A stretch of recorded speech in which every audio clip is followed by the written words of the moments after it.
Parents, your support means everything to your athletes and to us at Varsity Media. To help us continue bringing you the best YouTube coverage of high school sports on Long Island, we invite business owners to consider a sponsorship on our broadcasts. If you own a business, consider a sponsorship for your athlete's team. It's a great way to show support, gain visibility, and keep the coverage going strong. Join us in making a difference. Contact Varsity Media today to learn more about broadcast sponsorship opportunities by emailing ben@varsitymedia.net.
Ladies and gentlemen, we'd like to remind everyone present. And we are live here on the campus of St. John's University in Queens, New York. So glad you could join us for semifinal game number 2 between Archbishop Molloy and Iona Prep.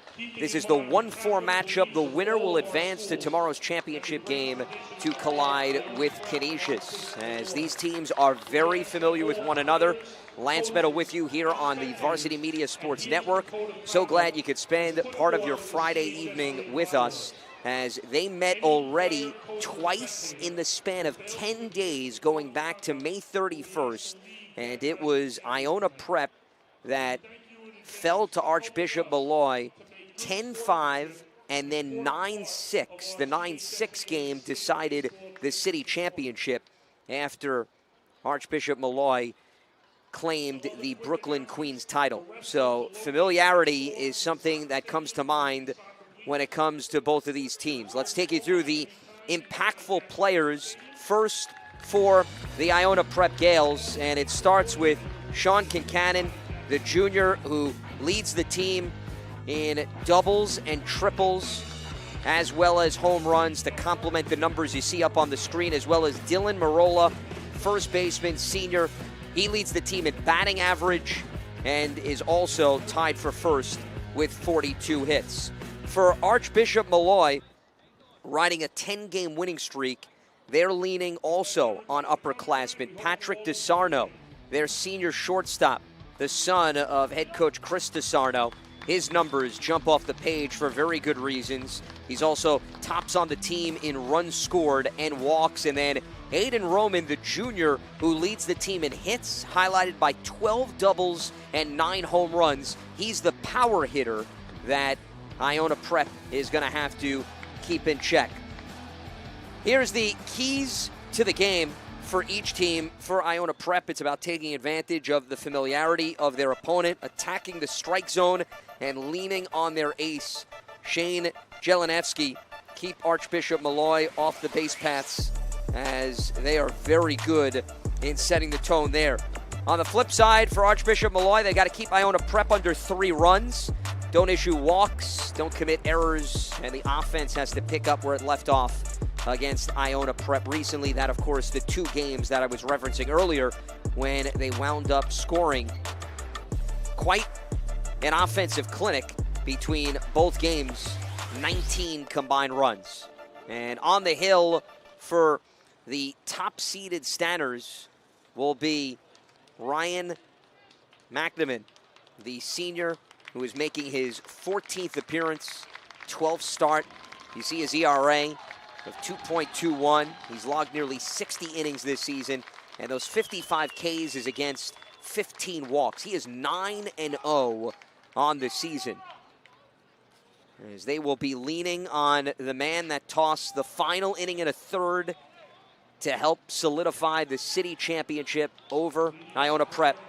That was on June 6th. Here's the Iona Prep starting lineup. Kincannon, who we highlighted off the top, is going to lead off. Julian Guzman, one of their top hitters at .351. Jake Rodriguez cleaning up, followed by Ceballos, Goldstein, and Donadio. And Hogan and Jorge round out their starting lineup. They're without Devin Diaz, their starting center fielder, who is tied for the team lead with hits of 42 and runs scored at 43. So Hogan getting an opportunity. This is his 27th appearance. He has 29 at-bats on the season. We'll see him a little bit later on. Kincannon, a .362 hitter. And the first pitch is in the dirt for ball 1. Kincannon, a center fielder by trade, but they also have moved him around. There's been a lot of versatility across the board on this roster. And when you look at him, his size doesn't necessarily intimidate, but speaking with Ryan Mahoney, their head coach, said, don't let that fool you. Kincannon can do a lot of damage, especially when he gets on the base paths.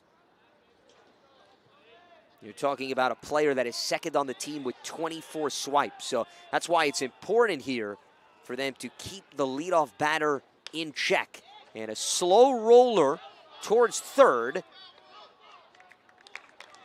And they're going to say that it went foul. So we will resume this at bat. You had Aiden Roman charging in from the hot corner.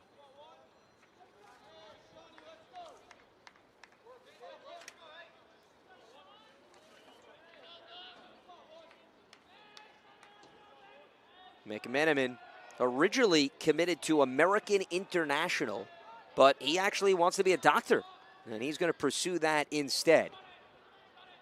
And right now, his mindset is not on what will be the first of many steps in hopefully a lengthy career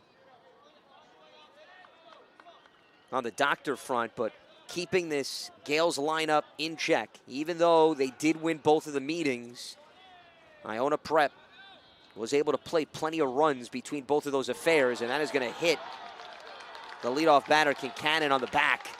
And they already have one aboard with nobody out.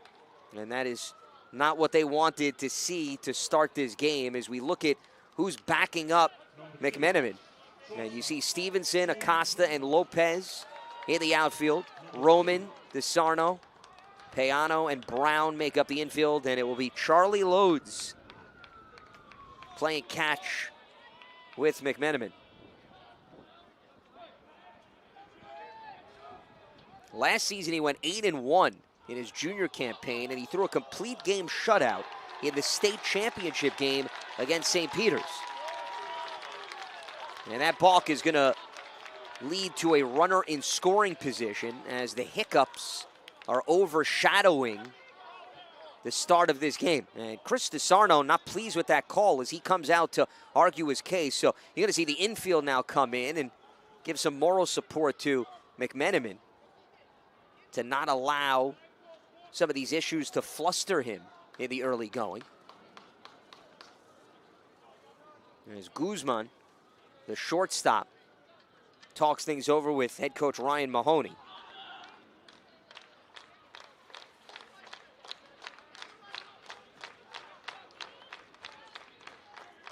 Archbishop Molloy went 27-3 this season, 6-1 against Long Island teams, which is a mark they're very proud of.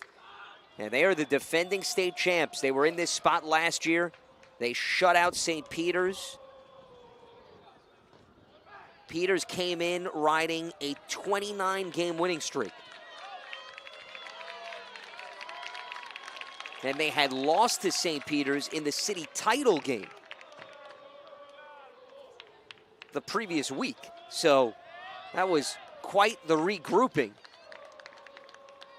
to bounce back and make a statement on the biggest stage. Guzman, a .351 hitter. And this will head into foul territory. 39 hits puts him third on the team. His 27 RBI is second, and his 33 runs scored is third. He has been a staple in the lineup. And it's righty against lefty here in the box. The quarterback of the football team trying to engineer a run-scoring opportunity as he thought bunt and then pulled back at the last second.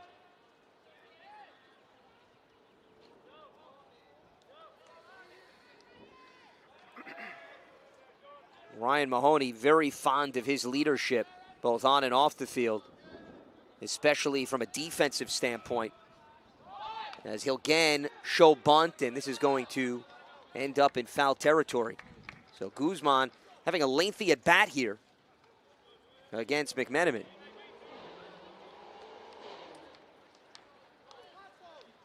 As Guzman will be heading to Maryland. Still has another year to go in high school, but the Terrapins will be welcoming his services.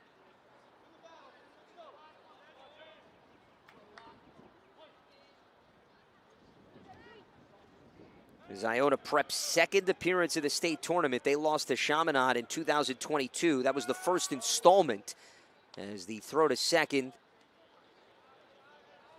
brings Kincannon back to the bag. And a little pep talk here on the mound for McMenamin.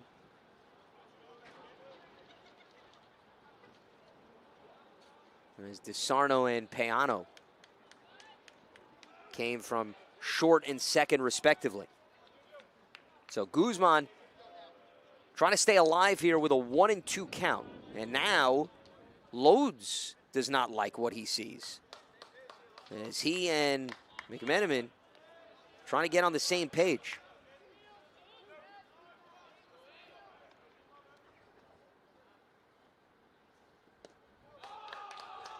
And Guzman's patient approach paying off, as Kincannon was thinking about going to third. That's why Loads came from outside the box.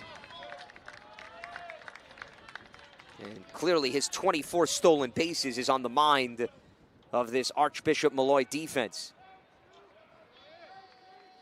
It's important to note McMenamin has not started against Iona Prep since May 31st. So some time has passed since he was not on the hill as the starter in the city championship game.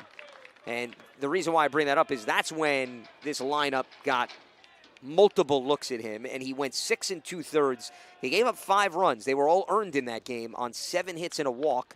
He struck out 6, and he grinded out the victory. That was a 10-5 game. He came in the final inning and a third to close the door in the city championship game.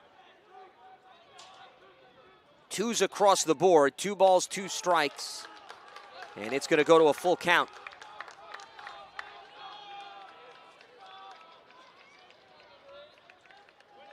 And if you're Iona Prep, you like the fact that you're getting McMenamin's pitch count up here in the first inning.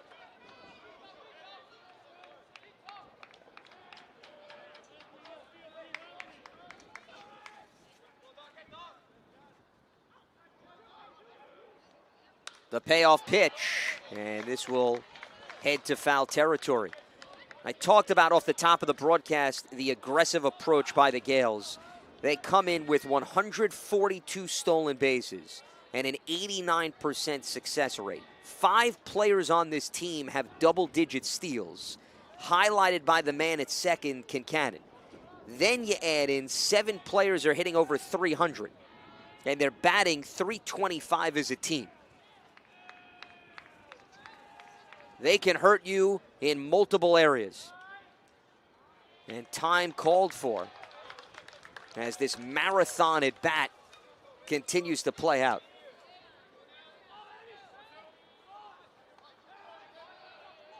And Guzman is a switch hitter, but right now working him from the left side. Would not be surprised if we see him later on in this game, depending on how this at bat plays out from the right side.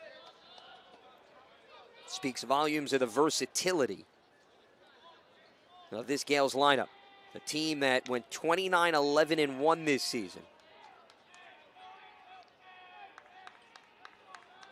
And has consistently been in the city championship game. Another payoff pitch, and that one misses outside. So McMenamin hit Kincannon with a pitch. He walks Guzman, and the first 2 batters are on base with nobody out for Dylan Marola. The senior first baseman, who is hitting a team best .416. He's tied for first with 42 hits. He also has 3 triples, which is tied for the team lead. And when I spoke with Ryan Mahoney, their head coach in his 13th season, he said that Marola's having an unbelievable senior year. He shows bunt. He lays it down beautifully.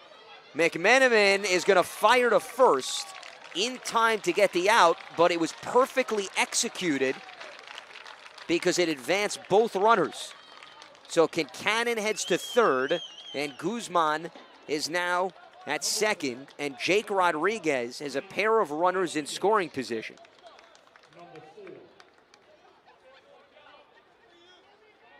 Rodriguez, another senior, hitting .344 this season. It goes up to .419 with runners in scoring position, and that's exactly what he has here. 32 hits, 24 RBI. And that breaking ball gets away from McMenamin and hits Rodriguez.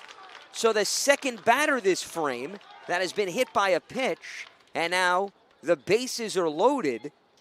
And this has been an eventful first inning for McMenamin, which is why Krista Sarno, their head coach, is going to visit him already on the hill. Rodriguez, who he just hit with a pitch, is the heart and soul of Iona Prep. Mahoney with high praise for his catcher, who he called the epitome of what a team captain is all about.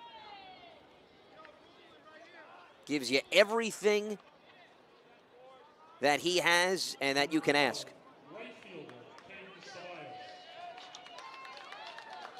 So here comes Caden Ceballos, the right fielder,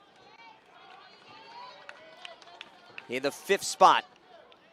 And there is nowhere to put him. McMenamin trying to wiggle out of this jam. As Ceballos comes in hitting .258. And he's going to jump ahead of the count. 1 ball, no strikes. He's hitting .296 with runners in scoring position. 17 hits, 12 RBI. And here's another lefty that Ryan has to deal with as he slices one down the left field line, but foul. They are very excited about what he can do his senior year.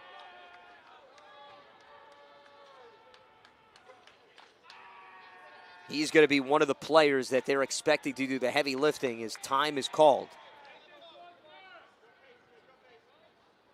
And he has had several big hits down the stretch of this season. A big reason why they are more than comfortable on a stage like this. As the throw to second is going to head into shallow center field, and that's going to allow a run to come in to score as Sean Kincannon circles the bases finally to give Iona Prep a 1-0 lead here in the first. McMenamin tried to pick off the runner, Guzman, but the throw wasn't handled, and that gave ample time for Kincannon to open up the score here.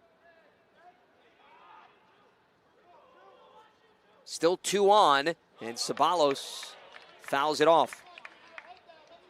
Jordan Goldstein is on deck, the designated hitter, who last Friday against this very opponent in the city championship game had 2 hits and 3 RBI. So it does not get any easier for McMenamin. As that pitch count continues to skyrocket. And that off-speed pitch just misses outside. The Gales are making him earn it. And their patient approach has been a huge tone setter.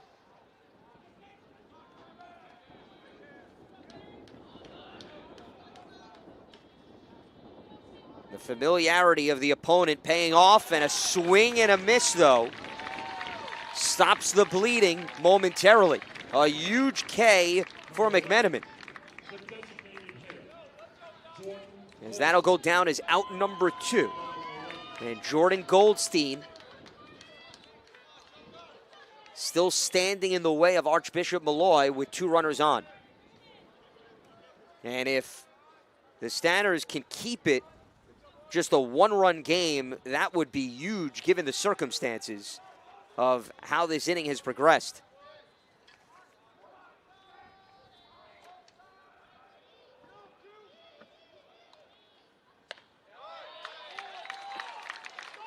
As Charlie Lode's able to frame that for strike 1.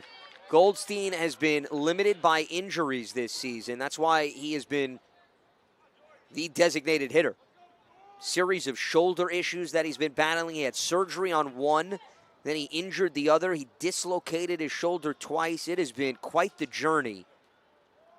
He struggled early in the season. He was replaced, but then his replacement struggled, so he got another opportunity and just continued to work his way back and took full advantage. As he'll be heading to Ithaca College, regardless of what his body has been through. And Goldstein in a huge spot here has a chance to pad this lead for the 4th seed. And a ground ball through the hole between first and second. It'll go down as an infield single. Another run will come in to score. And Archbishop Molloy in a 2-0 hole to start this game, because the Gales have put on quite the performance around the base paths. So Guzman coming in to score from second off the ground ball towards the right side that didn't exactly get through, but got deep enough to force Payano to get out of his comfort zone. And it also advanced Rodriguez to third. So now runners on the corners, 2 outs.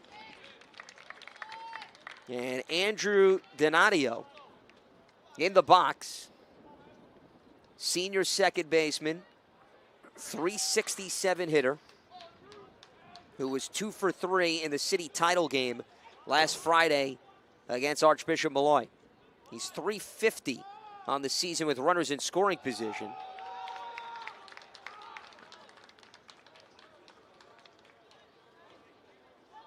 And that hole closed fairly quickly due to the hustle by Payano, but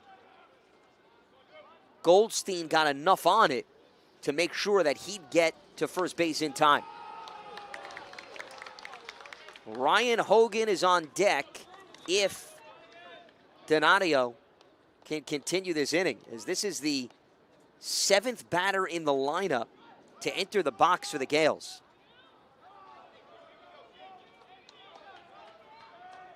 A team that clearly is still thinking about that city championship loss.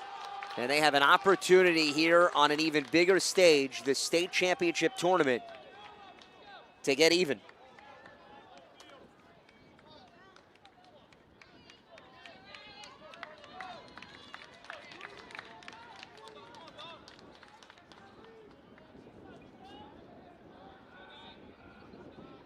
The 3-1 pitch, and that misses for ball 4. So the bases loaded yet again. There have been 4 free bases in this inning alone. 2 batters hit by a pitch and 2 walks. One to Guzman, the other to Donadio. Kincannon and Rodriguez hit by pitches. So Rodriguez is at third. Goldstein's at second, Donadio is at first, and Ryan Hogan licking his chops. The junior hitting .207 this season. Normally comes in as a pinch runner, but with Devin Diaz out, the opportunity has presented itself for a player that is known for his defense. Can he do damage with his bat? This is his 30th at bat this season. And even the 8th hitter in the lineup, not having an itchy stick, he is patiently waiting for a better offering. 6 hits and 10 RBI on the season, and 1 swing of the bat could give him nearly half of his statistics. The 2-0 pitch. And that'll go down as strike 1.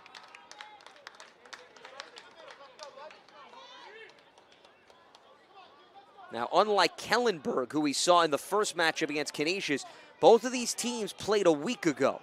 So not nearly the same layoff, which you worry about perhaps taking a toll on pitchers, but perhaps the opposite showing for McMenamin. As that one fouled off, and Hogan a bit frustrated in himself.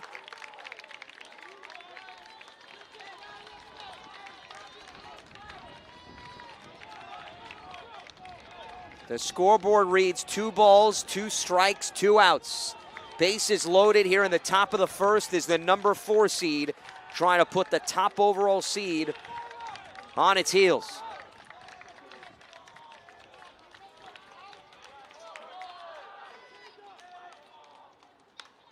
And another foul ball. Ryan Hogan digging in deep here.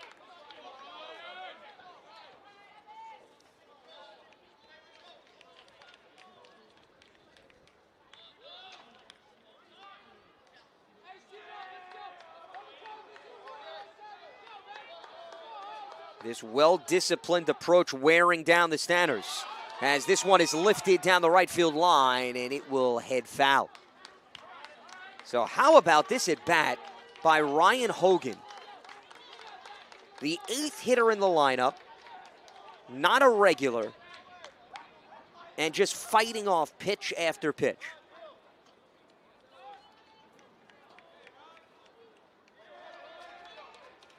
Kendrick Jorge, the 9th hitter in the lineup, is on deck, and he'll get a chance if Hogan can reach safely.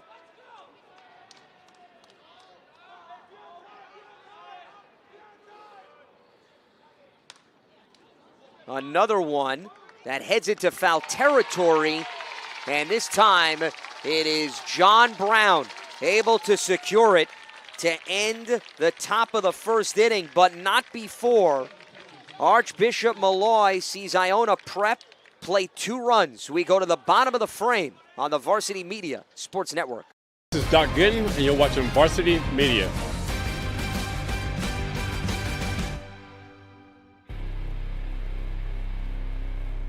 Parents, your support means everything to your athletes and to us at Varsity Media. To help us continue bringing you the best YouTube coverage of high school sports on Long Island, we invite business owners to consider a sponsorship on our broadcasts. If you own a business, consider a sponsorship for your athlete's team. It's a great way to show support, gain visibility, and keep the coverage going strong. Join us in making a difference. Contact Varsity Media today to learn more about broadcast sponsorship opportunities by emailing ben@varsitymedia.net.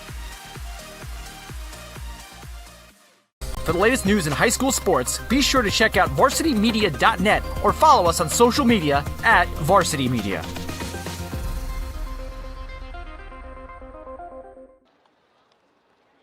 Shane Jelenevsky on the hill today for the Gales as we look at his numbers on the season. The junior right-hander with a sub-1 ERA, 70 innings, and he has quite the strikeout-to-walk ratio, 102 to 20. And he's got to be feeling really good, the fact that he inherits a 2-0 cushion before he even threw one pitch. And that's exactly what Candifer had for the previous game as we look at the starting lineup for Archbishop Molloy. And Patrick DeSarno is one of their top hitters. And he'll have an opportunity to rally the troops right out of the gates. A .404 hitter with 44 hits. That puts him second on the team. Is he going to get 45? No, he won't.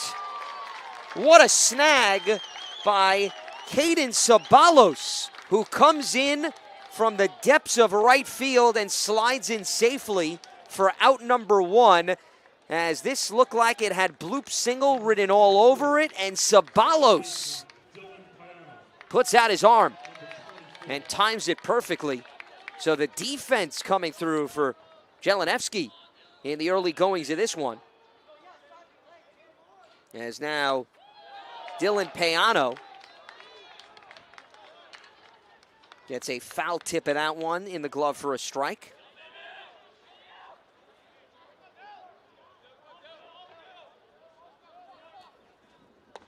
Senior second baseman hitting .301 with 31 hits, 18 RBI.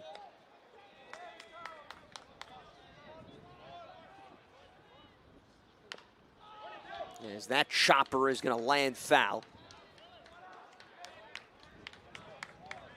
Payano, a 2-year starter. And he is a player that Chris DeSarno is very fond of because he consistently makes things happen. And SUNY Maritime will be his next destination. But before he begins his career on the next level, he wants to add a state title to the resume, and he's going to go down looking there. 2 quick outs for Jelenevsky, who gets his 103rd strikeout of the season. As we look at their defensive alignment, Hogan, Kincannon, and Sabalos in the outfield. Jorge, Guzman, Donadio, Marola in the infield with Rodriguez playing catch with Jelenevsky. And again, he finds the strike zone as Shane is not messing around. He'll be heading to the University of Maryland. Junior right-hander, though, still has another year with Iona Prep. And you could tell based on his size and his frame, the power that he brings to the table. 1-1 pitch to Aiden Roman. Misses for ball 2. Roman hitting .402 this season. Team best 47 hits and 49 RBI. And he watches one enter the strike zone. So Jelenevsky trying to put the finishing touches on a 1-2-3 first inning. As Roman asks for time. Ryan Mahoney, the head coach of the Gales, says that they are a whole different team when Jelenevsky's on the mound. And you can see that early on in this one as he delivers some serious heat. Back-to-back Ks to add an exclamation point to a 1-2-3 first. Iona Prep 2, Archbishop Molloy nothing. Off to the second we go on the Varsity Media Sports Network. You're watching the Varsity Media Sports Network, the home for New York high school sports. Varsity Media is now opening up our schedule to any team looking to be on a sportscast. Watching yourself on camera is okay, but hearing your name on a Varsity Media sportscast is like you're a pro. And look at this opportunity. Feldman behind. Jersey pulled. Feldman! Feldman! The loose ball, Keyshawn White has it. He's just going to let it fly. Oh! Keyshawn White from half court. That is cash! What a way to end the third quarter! As West barks out the signal. West is going to keep it himself inside the 5 to the goal line. Touchdown! Touchdown, Southside. Varsity Media offers sports coverage for any sport, and our coverage airs live and on demand so everyone can watch the game. Now is the time to be a star on Varsity Media. Contact us to book a sportscast today at 516-403-2050 or email ben@varsitymedia.net. So Chris DeSarno, the head coach of Archbishop Molloy, already making a pitching change. Ryan McMenamin lasting just one inning. They're now going to hand the ball to Frank Muzio. Junior right-hander. We look at his numbers on the season. A 1.26 ERA. A 9-1 record. This is going to be his 13th appearance. He's logged nearly 50 innings this season. And one of the things that came up when I was discussing the pitching staff with Archbishop Molloy's coaching staff was the fact that Muzio has shown a lot of potential, but he doesn't necessarily have a big game on his resume where he's been put in this situation. So they're going to learn a lot about his upside and potential based on him essentially starting this game and coming in the second inning. He tossed a complete game 3-hitter against St. Peter's in the city tournament. 5 Ks, 3 walks. He earned the win. That was on June 2nd. So that was his last outing. He's part of their starting rotation. This is not necessarily uncharted territory with him coming in early in the game, but I'm sure if you asked Archbishop Molloy, the last thing that they anticipated was only getting 1 inning out of one of their top starters.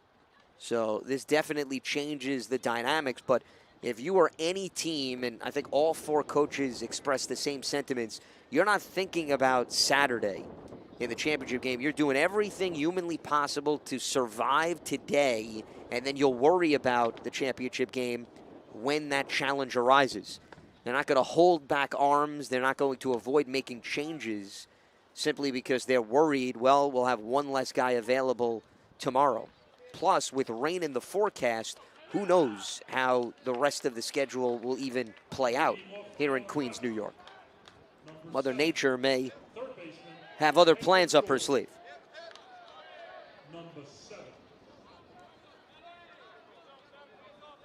8 of the 9 hitters got up in the first inning for Iona Prep.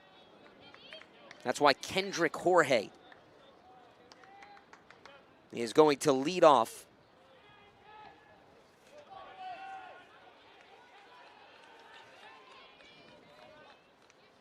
Four free bases in the top of the first inning. That's what Muzio's got to avoid. Force Iona Prep to put the ball in play. Jorge, a .276 hitter. As he takes a strike on the outside corner. 21 hits, 8 RBI.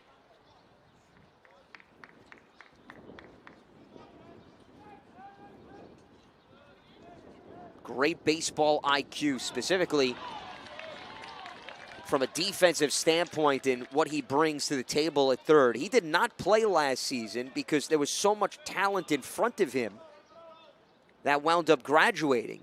And then he had an arm injury that he suffered during spring training. So both of those factors forced him to be a spectator. But this is a whole new ball game this year with an attractive opportunity given the depth chart changed and he is now healthy. And you can't pick a better spot than here in the state tournament trying to pad your team's early 2-0 lead. And we'll have a payoff pitch as Jorge already working the count against Muzio.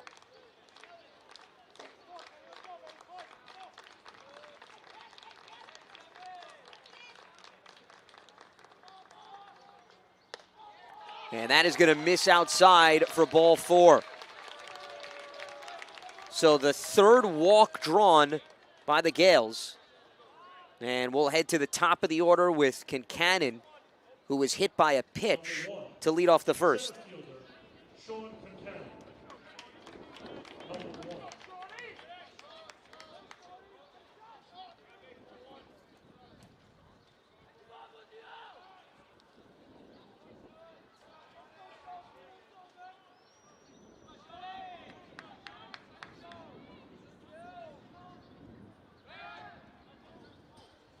And Muzio is now going to have to think about Jorge's presence, though Jorge has not stolen a base this season. But once again, if you're the pitching staff for Archbishop Molloy, you're thinking more about the 140-plus steals as a team, and you're not getting caught up in a specific individual. It is part of their DNA. They get on base, and then they like to play small ball. And Archbishop Molloy is just as impressive. They actually have 151 stolen bases and a better success rate of 91% when they're on. So both of these teams are similar from that standpoint, but the difference is Iona Prep has been getting on base to put themselves in that position. Archbishop Molloy, it's early, but they're going to have to match wits in that department. And right now, Muzio playing catch with John Brown.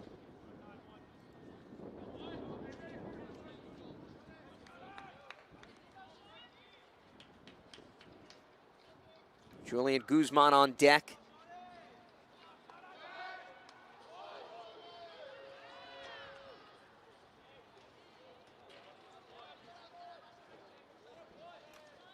You learn a lot about a pitcher in how they could handle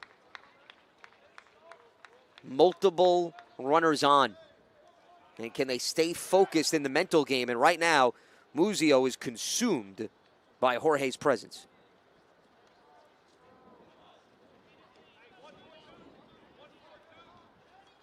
And the man in the box is the guy you really don't want to put on,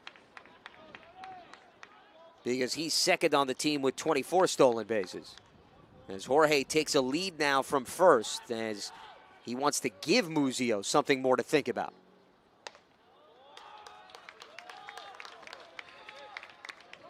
And the key here is how much is that going to impact his control? And if you're Chris DeSarno, the head coach, how long of a leash do you give Muzio? Considering it's only the second inning, and you already pulled your starter.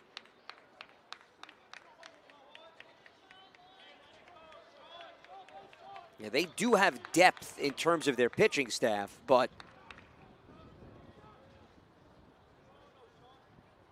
not a lot of guys that have been in this situation. And there is a distinct difference. If you ask anyone in sports, they will tell you regular season anything is nowhere near the same in terms of the intensity and the pressure of what postseason, specifically a state championship tournament, brings to the table.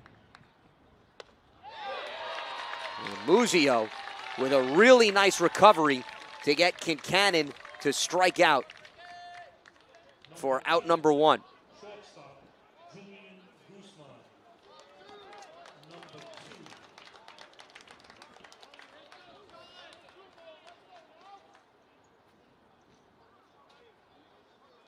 2. Guzman drew a walk in his first at bat.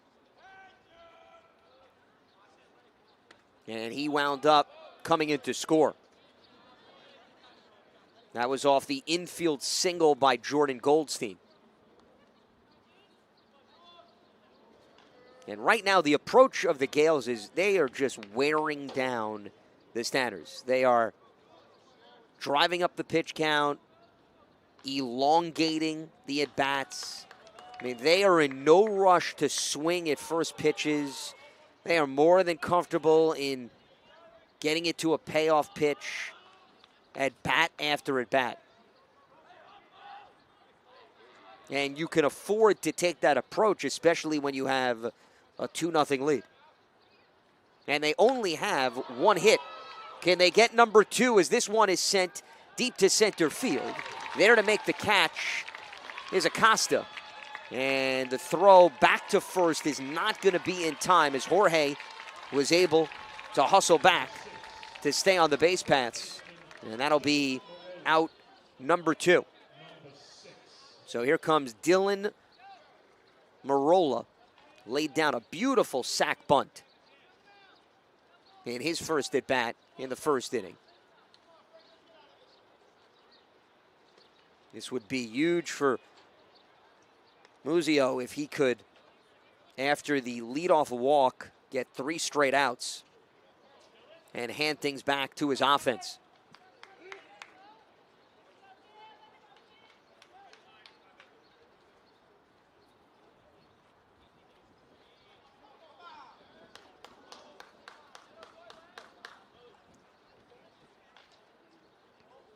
And now Krista Sarno, the head coach of the Stanners, coming out. Not exactly sure what is up for discussion here.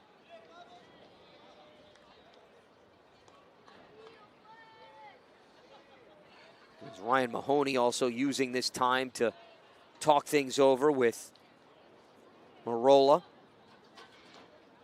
Jake Rodriguez is on deck, the catcher, if Marola can extend this frame. So glad you could join us for Game 2 of the semifinals here in Queens, New York, St. John's University. The NYSCHSAA State Tournament. The 4th year of its existence, started in 2022, and Long Island teams have conquered it. But here, the team from New Rochelle,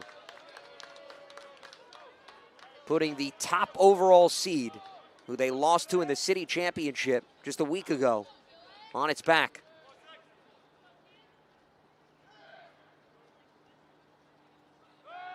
And Muzio throws again to first. This gets away from Brown. So now Jorge is going to head to second. He'll round that bag. He's going to slide in safely at third. And an insurance run is now 90 feet away here in the second inning.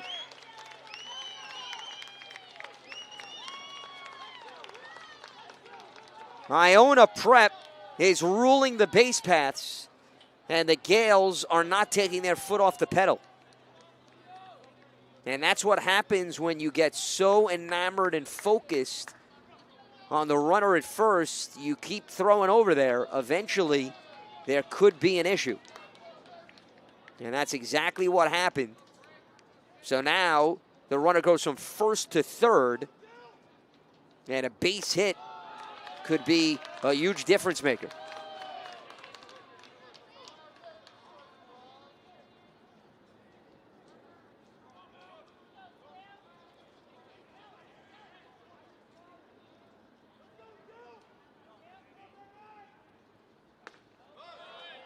And a much-needed strike for Muzio.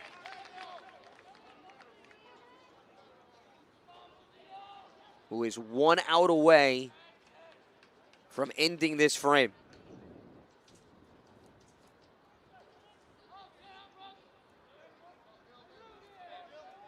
Iona Prep has put 6 players on base, and they've had just 1 hit. It's remarkable. The more and more you look at those numbers, but control issues, an issue for McMenamin. Muzio trying to change the script as this one is lined into center field, and that'll go down as an RBI single as Jorge comes in to score. Dylan Marola delivers with 2 outs, and Iona Prep adds some cushion. It's a 3-0 lead, as you see, straight out to center, and Jorge easily able to stand up and score from the hot corner.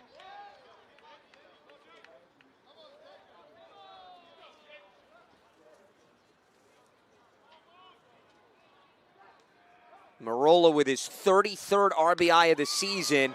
Another one sent it to center field, but this one will not drop in as Acosta is there to make the catch, but not before Dylan Marola strikes gold straight up the middle into center field to add to Iona Prep's 3-0 lead as we move to the bottom of the second on the Varsity Media Sports Network. You're watching the Varsity Media Sports Network, the home for New York high school sports. Hey parents, Varsity Media is now offering ISO video of just your athlete. Why settle for the wide angle that shows every player on the field? With our ISO video, your athlete is front and center the entire game. This footage will help in creating highlight videos for college coaches to better pinpoint your athlete's play on the field. Watching our video will help your athlete improve progressively throughout the season and may lead to a college scholarship. Varsity Media is now booking ISO videos for the fall, but spots are limited. Contact us today for football, soccer, field hockey, and volleyball by calling 516-403-2050 or emailing ben@varsitymedia.net.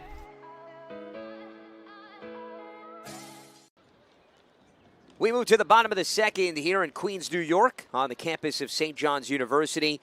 It is the New York State Catholic League State Tournament.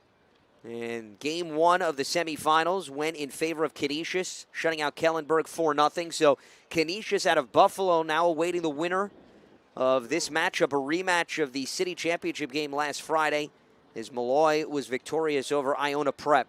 But it is Iona Prep with a 3-0 lead as they added yet another run in the second inning. And Shane Jelenevsky has even more to work with. He looked sharp in the top of the first. He sat down all 3 batters he faced, a fly out, and then back-to-back Ks. So John Brown is going to lead off, the first baseman for the Stanners, followed by Charlie Lodes and Legend Acosta. Those the 3 players due up.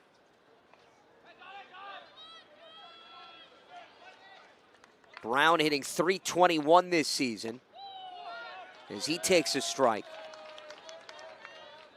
27 hits, 21 RBI.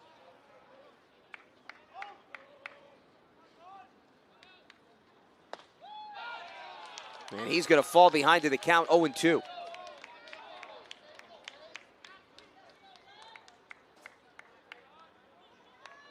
Chris DeSarno describing him as an old school type of player. He's not your traditional first baseman because you look at his small stature, but he's got toughness written all over him.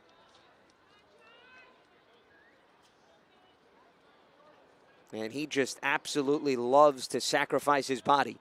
Right now, they need him to deliver with his bat as they try to dig themselves out of a 3-run hole.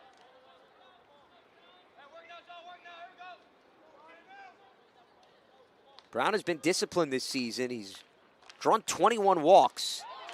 And that time, he does not check his swing because it falls right into the strike zone. The 3rd straight K for Jelenevsky as he has been in cruise control. And it will now be up to Charlie Lodes to try to solve this riddle as we take another look And that was right on the inside corner.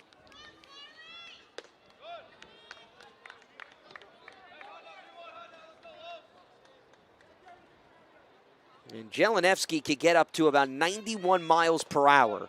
And you could just tell how that hits the glove, pitch after pitch. And he is bringing the heat tonight. And a swing and a miss for Loads.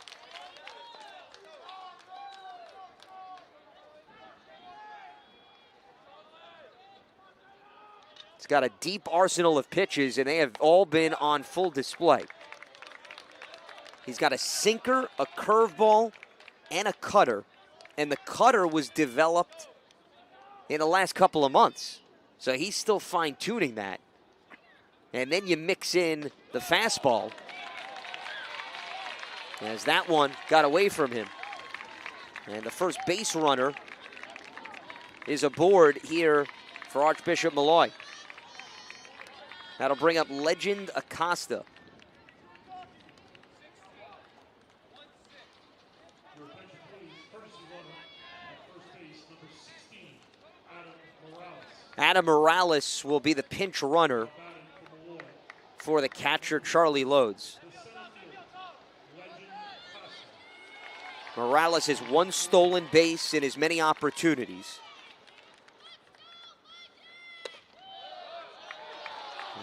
Jelenevsky continuing to pound the strike zone.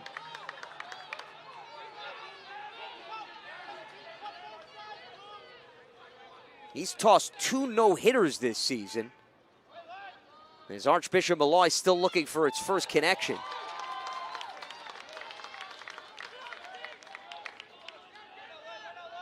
And it's been his development that has impressed Ryan Mahoney and company, considering he struggled with his breaking ball last year as a sophomore. He was really learning how to pitch, but they utilized him a bit in the postseason, gained a lot of experience, and all of that is paying off this season as he's able to blow one by, and then the throw to first is not in time. So nearly a strike him out, throw him out situation. But he'll settle for just 1 out, courtesy of Acosta swinging and missing. And as Loads, who is lifted by Morales. Morales able to get back to the bag. It's a slow chopper to short. The throw off the run is not in time. And then everybody able to advance as well. So good hustle there by Morales to beat the throw to second as Marcos Lopez comes through with the infield single. It was a tough play by Guzman, but made a valiant effort. But the bouncing throw to first, just slightly off the mark. Nate Rosa, the designated hitter, will move in front of the count.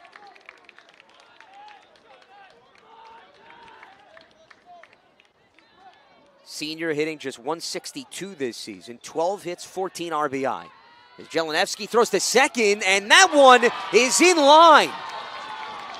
As he was able to utilize his power with authority. So he won't have to worry about Rosa because he takes care of Morales at second. And Jelenevsky posts yet another 0 on the board as we take another look, hooking up with Guzman, who beats him to the bag and applies the tag to close the door on the frame. We move to the 3rd inning here on the Varsity Media Sports Network. You're watching Varsity Media, New York's high school sports network. Are you a local business looking for new and creative ways to promote your company? Varsity Media offers affordable rates that can get your message across to a demographic of 18 to 54 years of age. Our follower base across social media is 75,000 strong, and our viewership numbers per game are in the thousands. Don't blow your advertising budget on old staples like TV and radio media. Reach out to Varsity Media to get the best bang for your buck. For all the latest Varsity Media updates, including our game schedules, be sure to follow us on social media at Varsity Media, the home for New York high school sports.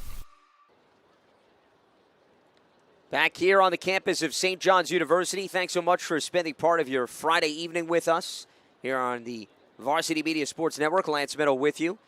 Game 2, semifinal of the New York State Catholic League Championship Tournament. And the winner of this game will advance to play Canisius tomorrow afternoon. And right now it is Iona Prep, the number 4 seed, with a 3-0 lead over top-seeded Archbishop Molloy.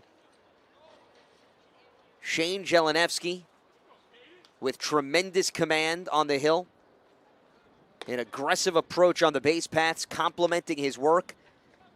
And Archbishop Molloy already with its second pitcher as Frank Muzio took over in the second.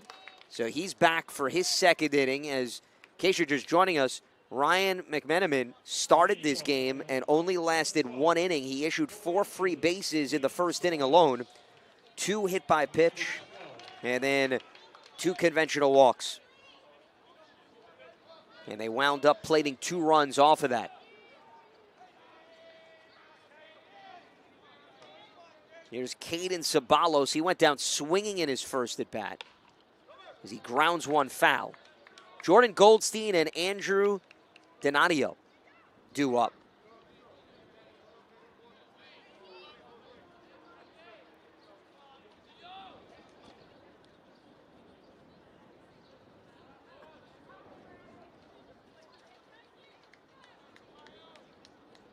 Ryan Mahoney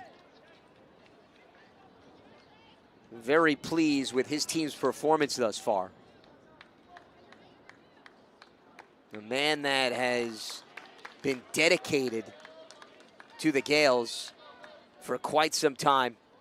He's in his 13th season as the head coach. He took over in 2013. He previously served as an assistant under legendary coach Fred Gallo, who was the head man for 30 years.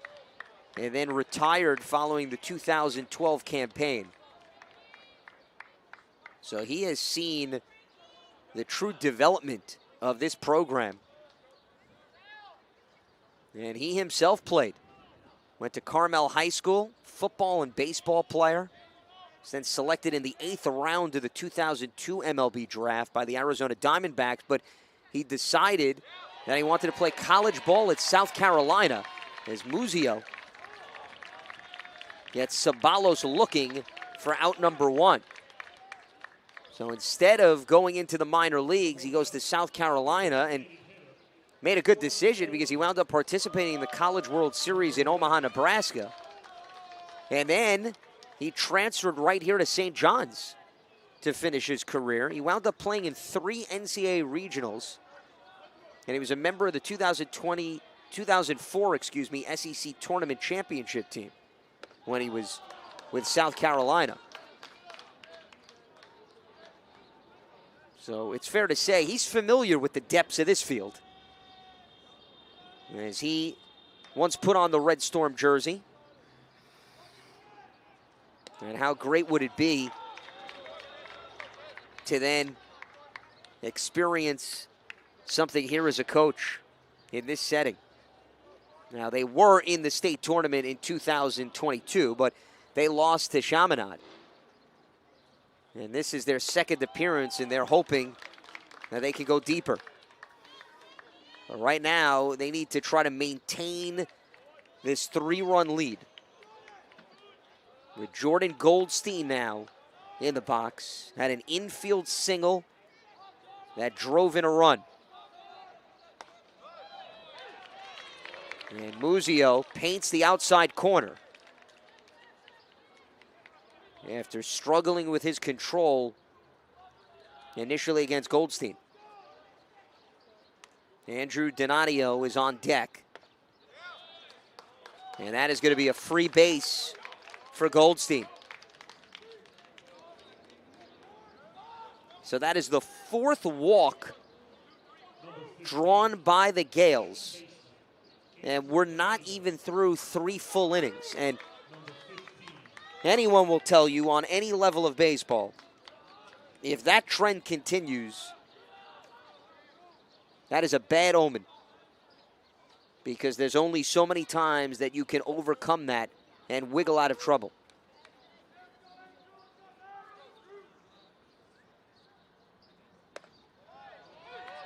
Muzio jumping ahead of the count with strike 1.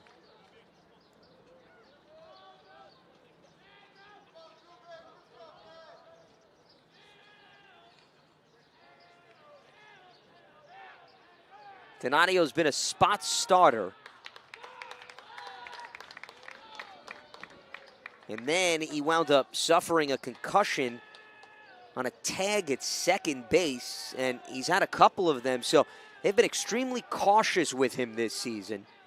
But since he's returned from injury, he has been solid. He actually recorded 2 singles after just missing out on a double in their last game against Archbishop Molloy. So here's a player that is starting to get back into the groove, and he is committed to Dominican University. 1-1 pitch in for strike number 2.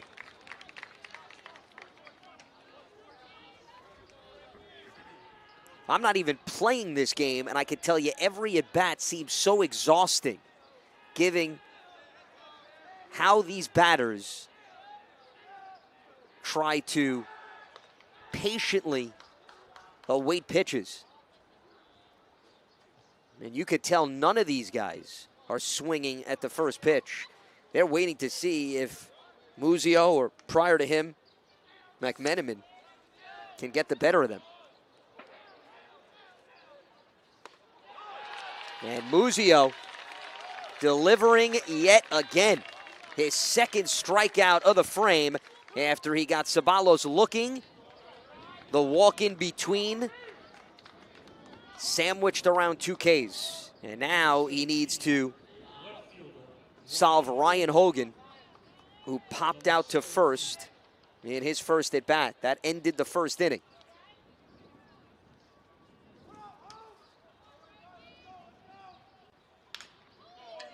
And a grounder to short.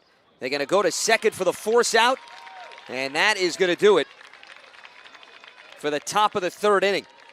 As Muzio gets in the zone with 2 Ks and help from his defense. We move to the bottom of the frame with Iona Prep leading Archbishop Molloy 3-0 on the Varsity Media Sports Network.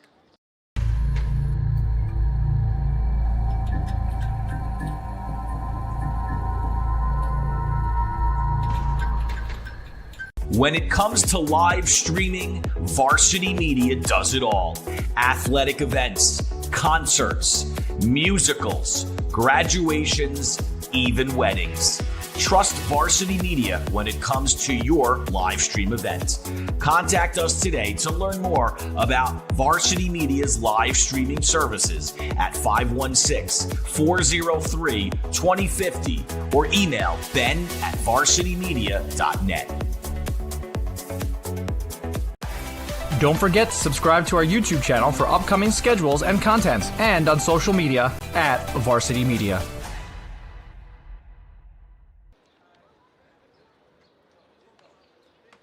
And we move along here to the bottom of the 3rd inning with Iona Prep in front of Archbishop Molloy 3-0.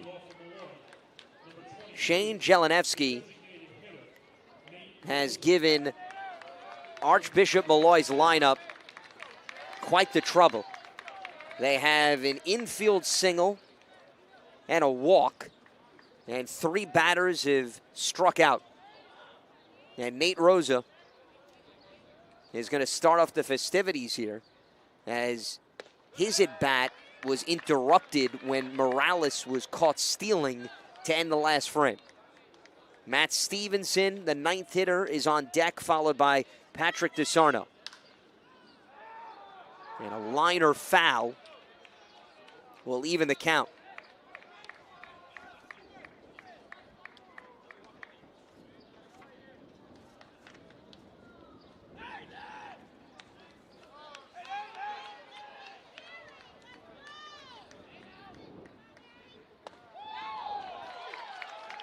And Jelenevsky has not missed a beat.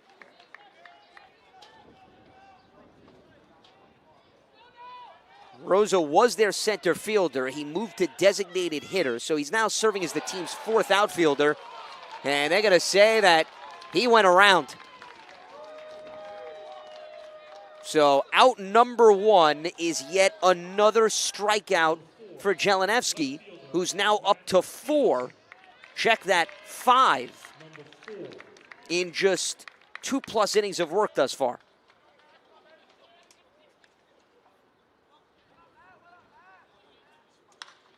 First pitch swung on, hit it to center field. And there to make the catch is Kincannon. And you can see there is a completely different approach between both of these teams. You have Archbishop Molloy now swinging very early, trying to get back into the game. Whereas with a 3-0 lead, Iona Prep has essentially a year and a Sunday in terms of its approach. As DeSarno takes a strike. He flied out to right field in his first at bat. And this is the guy that they're hoping can provide a spark.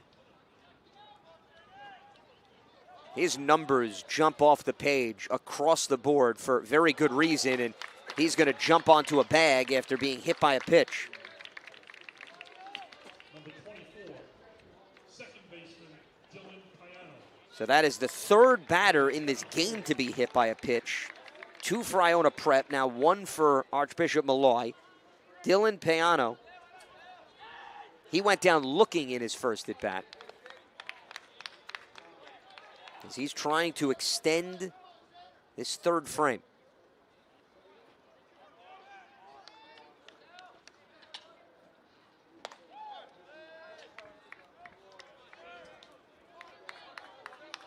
Jelenevsky's done a really good job staying ahead of the count and not putting himself in precarious spots so he can utilize his full arsenal of pitches.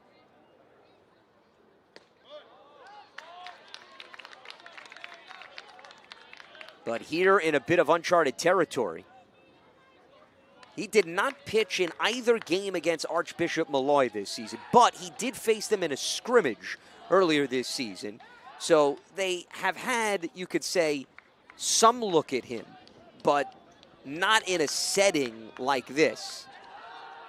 He did have 7 strikeouts over 3 innings in that scrimmage.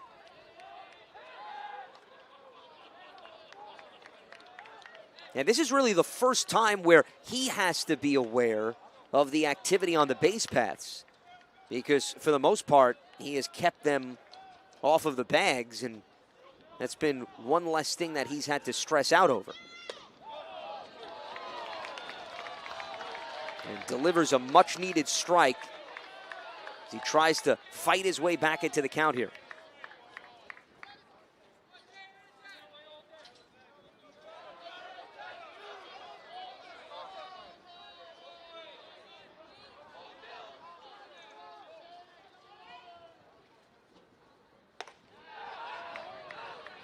A little chin music there. Bit of a wake-up call to Piano.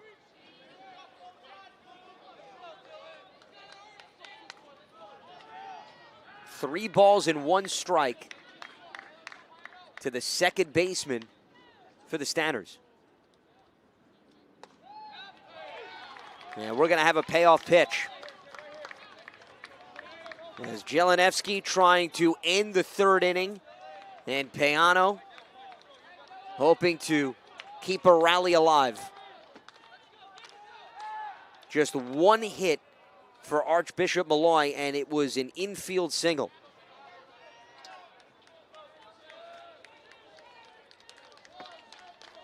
DeSarno has a team leading 27 stolen bases in 28 opportunities.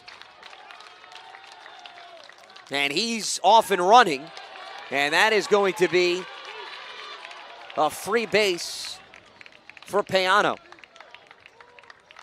So Nate Rosa goes down swinging. Stevenson flies out to center, and now Jelenevsky hits one batter with a pitch. That's DeSarno, and then walks Peano. So we're going to have our first meeting of the minds on the hill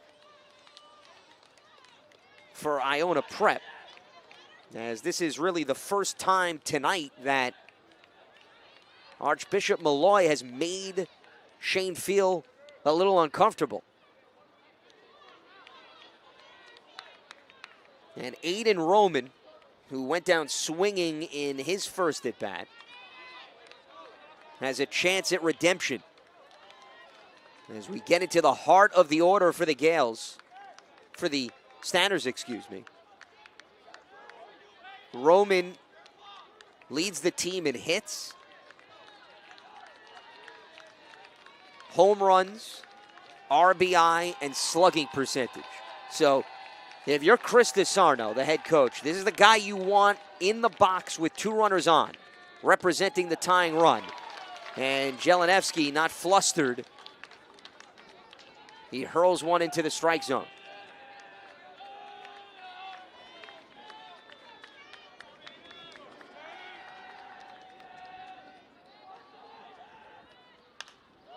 And this pop-up will end up in the stands. Roman transferred from Sidious Prep Academy. That's in Mount Vernon, New York. He's very close with teammate Nate Rosa, the senior designated hitter. Roman's a catcher by trade, but they put him at third base because of his versatility and the fact that he's just an overall fantastic defensive player. And Chris DeSarno is very excited about what this summer can bring experience-wise to him. Jelenevsky is maybe putting a shorter stint to the early stages of June for him as he adds yet another K to his resume. Number 6, and it quiets the lineup to keep it a 3-0 game in favor of Iona Prep as we move on here on the Varsity Media Sports Network. This is Doc Gooden, and you're watching Varsity Media.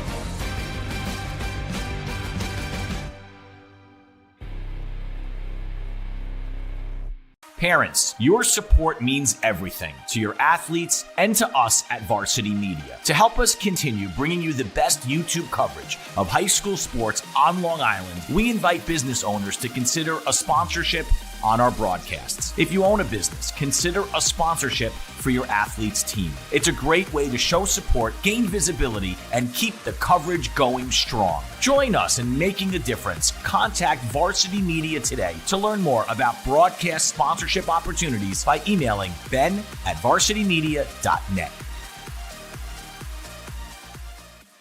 For the latest news in high school sports, be sure to check out varsitymedia.net or follow us on social media at Varsity Media.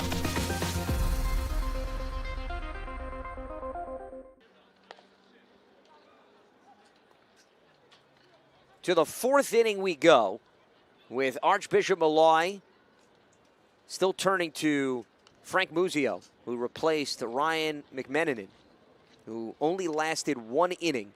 And now, really, the onus is on him to try to keep it within striking distance for his teammates and hold this 3-run deficit. And one of the biggest challenges is going to be avoiding the free bases and not giving this Gales team an opportunity to run the base paths, because that has been a key factor in them manufacturing runs.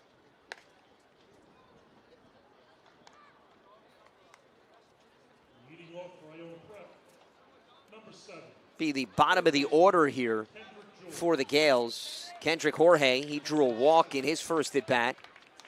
Then we go to the top of the order, Sean Kincannon and Julian Guzman.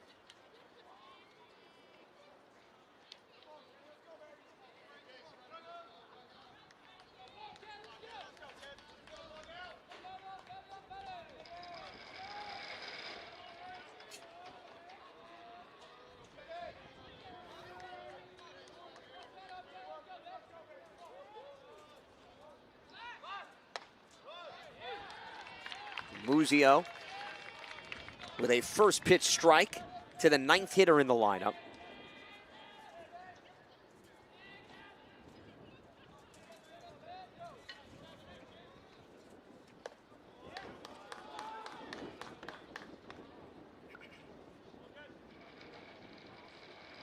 Hard to recall a situation in this game in which an Iona Prep player fell into an 0-2 hole in the count. As you saw, Muzio starts with a strike and now 2 straight balls. And that, once again, is a huge part of the calling card for Iona Prep. They're not going to swing freely.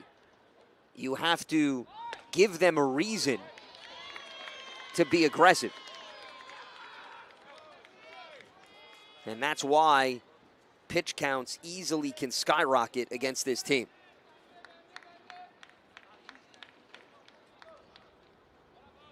Two-two pitch.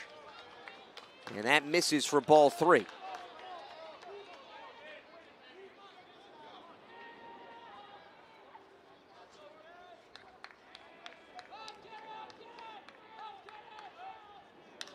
Jorge lines one down the right field line, and that is going to drop in for a base hit.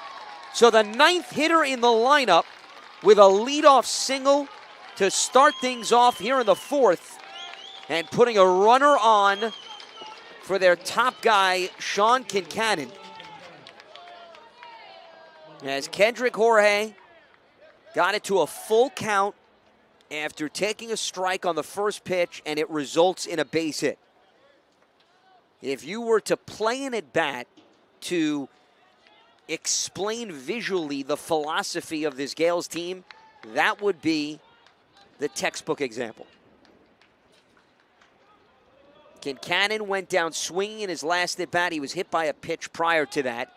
Jorge was thinking about going, then jumped back. Remember, he's got no stolen bases thus far on the season.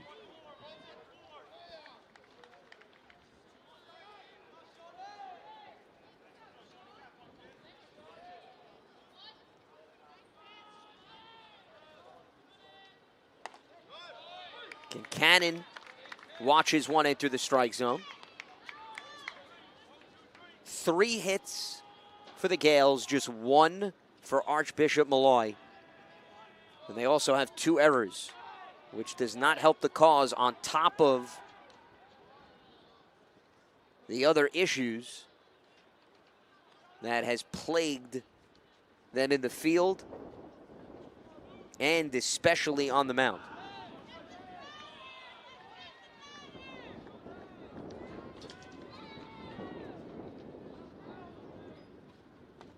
And a swing and a miss to make it strike 2. Julian Guzman is on deck.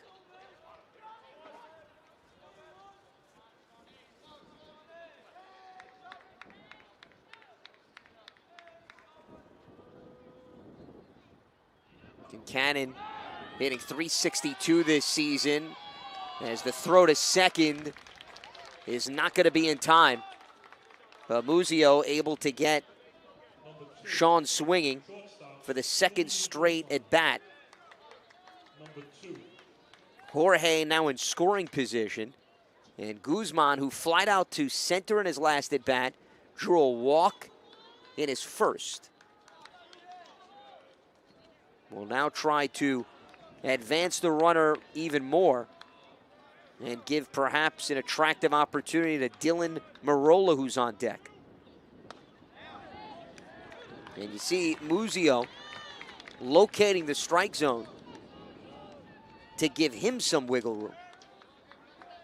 But as we saw in Jorge's at bat, an 0-1 count can change quickly against this team, and not necessarily in your favor.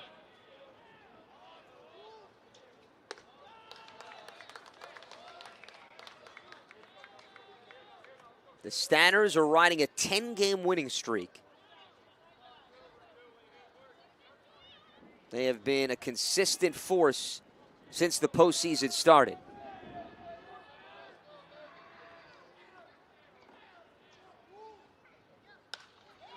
As this one lined down the left field line and will head into foul territory. Their victory over Iona Prep last Friday helped secure their first city title in 23 years. Their previous one was back in 2002.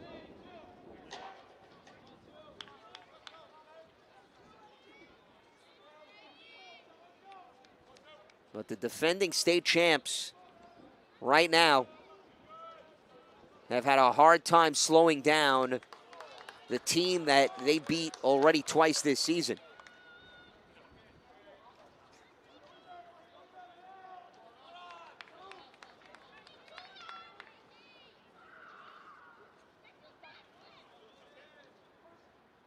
A lot of senior leadership on this team, and that leadership is going to be tested given this early deficit.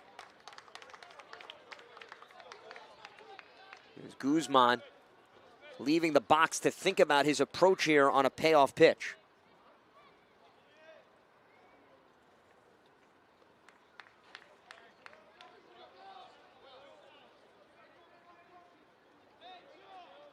The quarterback of the football team trying to create offense on the diamond, and time called.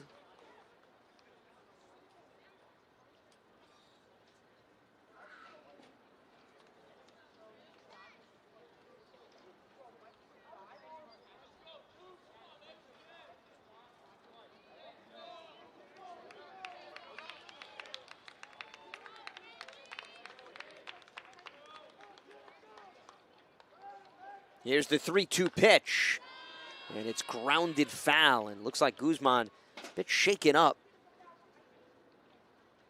He's going to try to walk it off.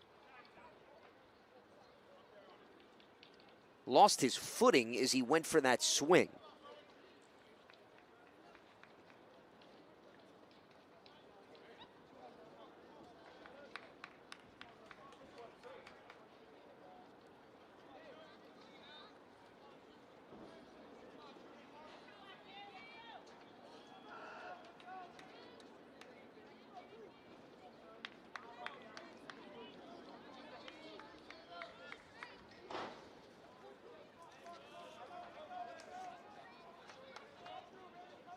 Frank Muzio, after giving up a leadoff single to Jorge, looking for his second straight out. And he gets a ground ball to second, and that'll be out number 2. It does advance Jorge to third, but another good pitch by Muzio to do some damage control as he was backed up by his defense, with Payano perfectly positioned to secure it. Marola laid down a sac bunt in the first, had an RBI single in the second. So he's looking for his second hit of the day. And a slow tapper back to the mound. Muzio flashing some leather, and he'll take it to the bag with some extra effort. 3 straight outs after a leadoff single, as it stays 3-0 in favor of Iona Prep as we head to the bottom of the 4th on the Varsity Media Sports Network. You're watching the Varsity Media Sports Network, the home for New York high school sports. Varsity Media is now opening up our schedule to any team looking to be on a sportscast. Watching yourself on camera is okay, but hearing your name on a Varsity Media Sportscast is like you're a pro. And look at this opportunity. Feldman behind. Jersey pulled. Feldman! Feldman! Loose ball, Keyshawn White has it. He's just going to let it fly. Oh! Keyshawn White from half court. That is cash! What a way to end the third quarter! As West barks out the signals. West is going to keep it himself inside the 5 to the goal line. Touchdown! Touchdown, Southside.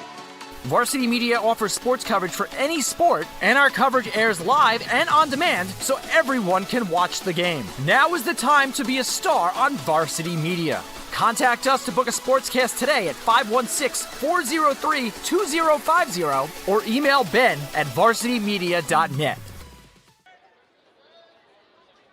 Thanks so much for spending part of your Friday evening with us here on the Varsity Media Sports Network. Lance Meadow with you. Iona Prep shutting out Archbishop Molloy 3-0. As we move to the bottom of the fourth, and the reason why the number 1 overall seed, the Brooklyn Queens champs, have not been able to plate a run and have only had 1 hit, is that man on the mound, Shane Jelenevsky, who has been a dominant figure. And the right-hander mixing in his breaking ball for strike number 1.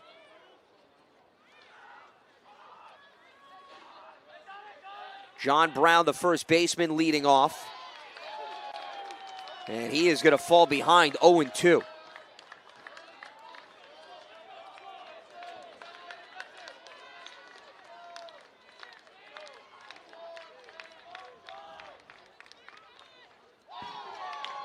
As the ball gets away, the throw to first sails over the head of Brown and in time for out number 1. As Jelenevsky just continuing to set the tone and standard in this game with an absolute pitching clinic.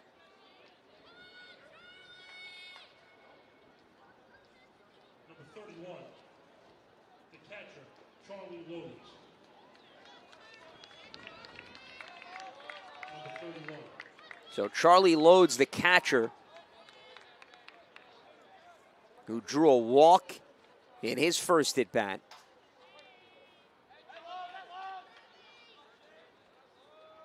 Will look to work the count again against Jelenevsky. Lodes drove in a pair of runs in the city title game against Iona Prep last Friday.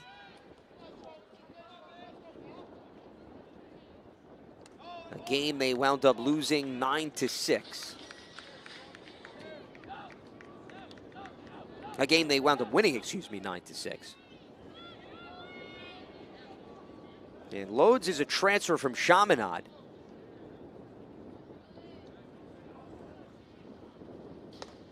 When you take into consideration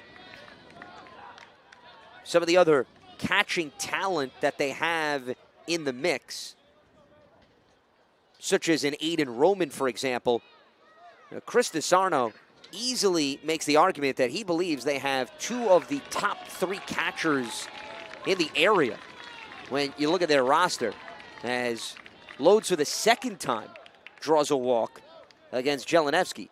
So he is on. We'll see whether or not they lift him for a pinch runner or they're going to keep Lodes on the base paths. As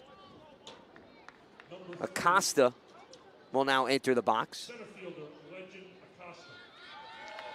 He went down swinging in the second.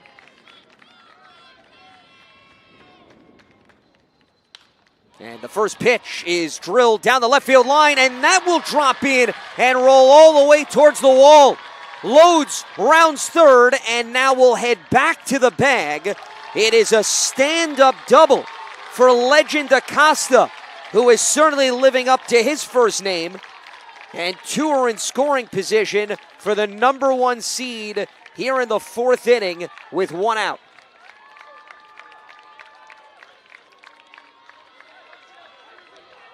So Legend Acosta coming through with a 2-bagger down the left field line after Lodes drew the walk. His 22nd hit of the season. Right fielder, Marcos Lopez. Number 44. And there's so much talk about what Acosta does from a defensive standpoint, what he does on the base paths. Maybe they need to pay more attention to what he does with his bat as well, as Marcos Lopez with a very attractive situation. He had an infield single in his first at bat in the second. The sophomore batting .272 this season coming in. .303 with runners in scoring position. He has 23 hits, including that infield connection earlier in this game. And he is knocking on the door of 20 RBI.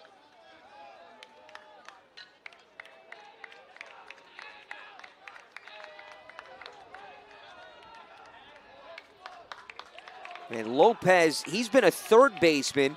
They moved him to right field. Remarkably, all three outfielders on this team, the starters, were infielders last year.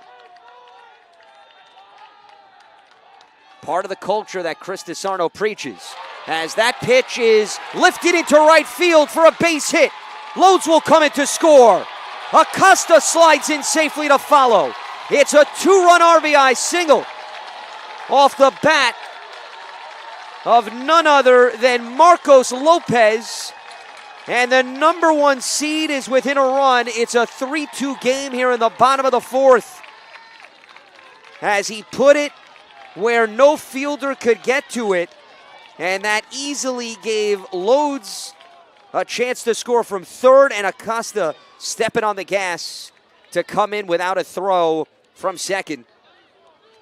It's a whole new ball game as they have finally gotten to Jeleniewski, a team that had only mustered one hit against the right-hander through the first 3 innings, has now come through with 2 connections in the fourth alone.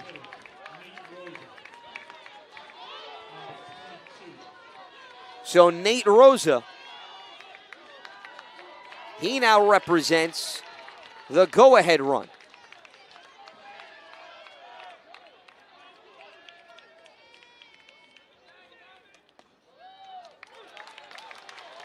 Lopez with 9 stolen bases in 12 attempts this season.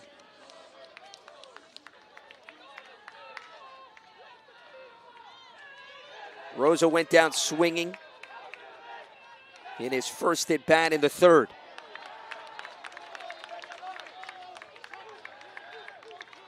Matt Stevenson, the 9th hitter on deck. As the middle of the order / early stages of the bottom, bringing this team new life. The 0-2 pitch, and a swing and a miss. The throw to second is not in time. So despite the fact that Rosa goes down swinging, it still gave Lopez an opportunity to move to second. And now Matt Stevenson could very well tie this game with a base hit.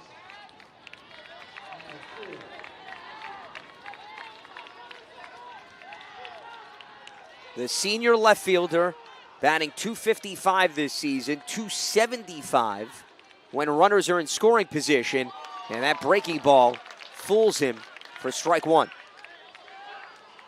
24 hits and 25 RBI.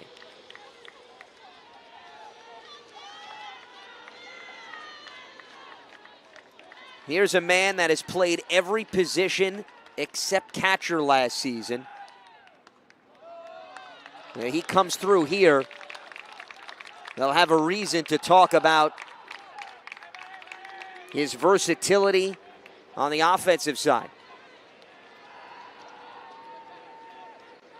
He has had his ups and downs this season, but there have been plenty of defining moments. In the semifinal of the state tournament, down by a run. Can't think of a bigger opportunity. And Jeleniewski again with the breaking ball.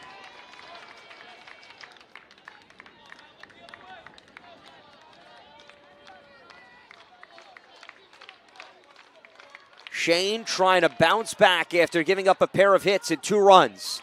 And he is able to reach out with his glove and throw to first for the final out.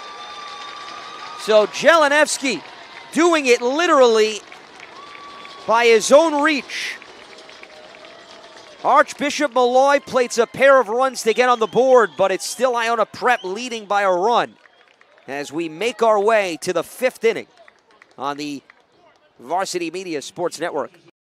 You're watching the Varsity Media Sports Network, the home for New York high school sports.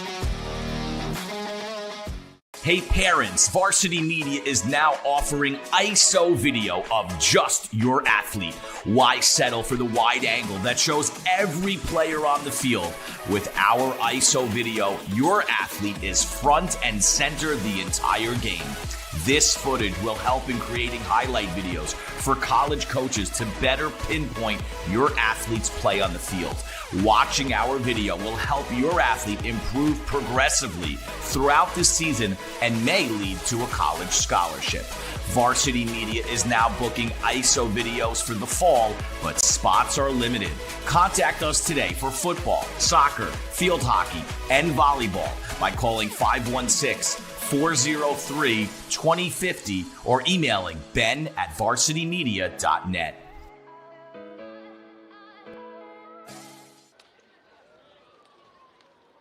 Archbishop Molloy coming to life here in Queens, New York.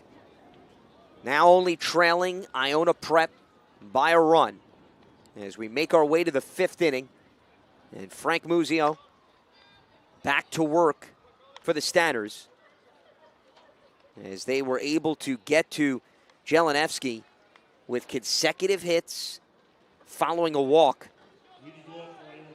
Charlie Lodes and Ledger da Costa coming in to score on Marcos Lopez's base hit to right. But Matt Stevenson grounding out to Jelinevsky to end the rally. And now Iona Prep in search of more insurance. Jake Rodriguez leading off, and the first pitch is grounded to short. DeSarno is there and fires a bullet across the hill for out number 1.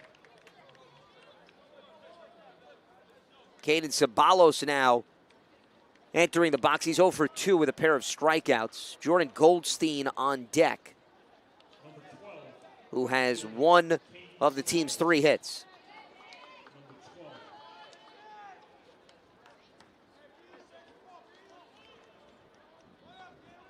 And that was a rare occurrence where we saw a swing at an early pitch for Iona Prep. And you have to wonder, does the approach change now, given it's no longer a 3-run lead, meaning are they going to be pressing a little bit more in hopes of creating some offense? That's why those 2 runs were significant in the bottom of the 4th.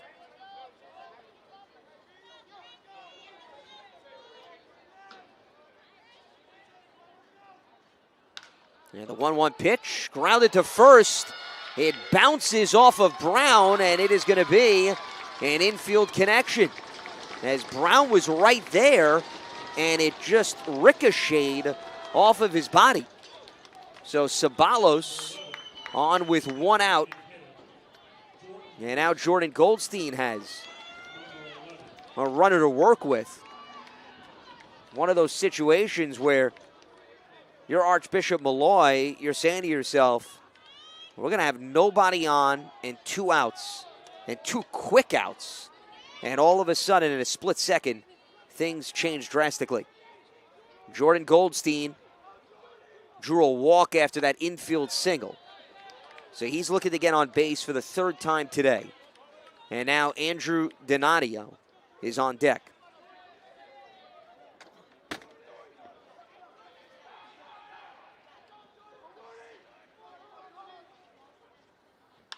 And the first pitch is lined down the right field line, and that is going to drop in for a hit. So Iona Prep responding as they're going to put runners on 2nd and 3rd. It's a stand-up double for Jordan Goldstein, who is on base for the 3rd time today. And in the blink of an eye, the Gales threatening yet again.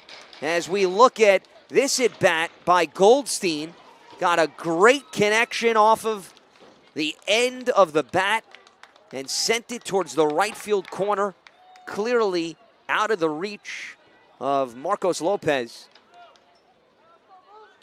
And now Muzio has some heavy lifting to do with Andrew Donadio, second baseman, up at bat. He drew a walk in his first at bat, went down swinging in the 3rd.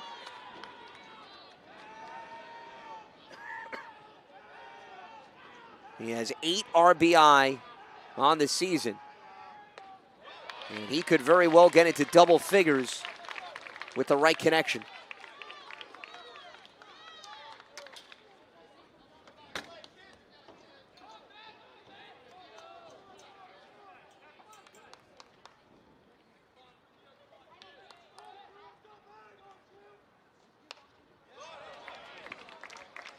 And quickly falls behind in the count, 0-2.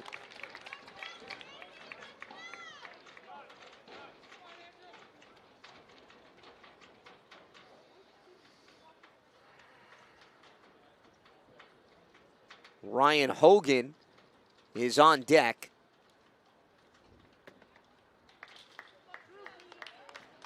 There's Donadio talking strategy with the coaching staff. There's a huge spot if the Gales can earn back some of that run support that they lost in the previous frame. And if Muzio can find a way to escape this jam, even bigger.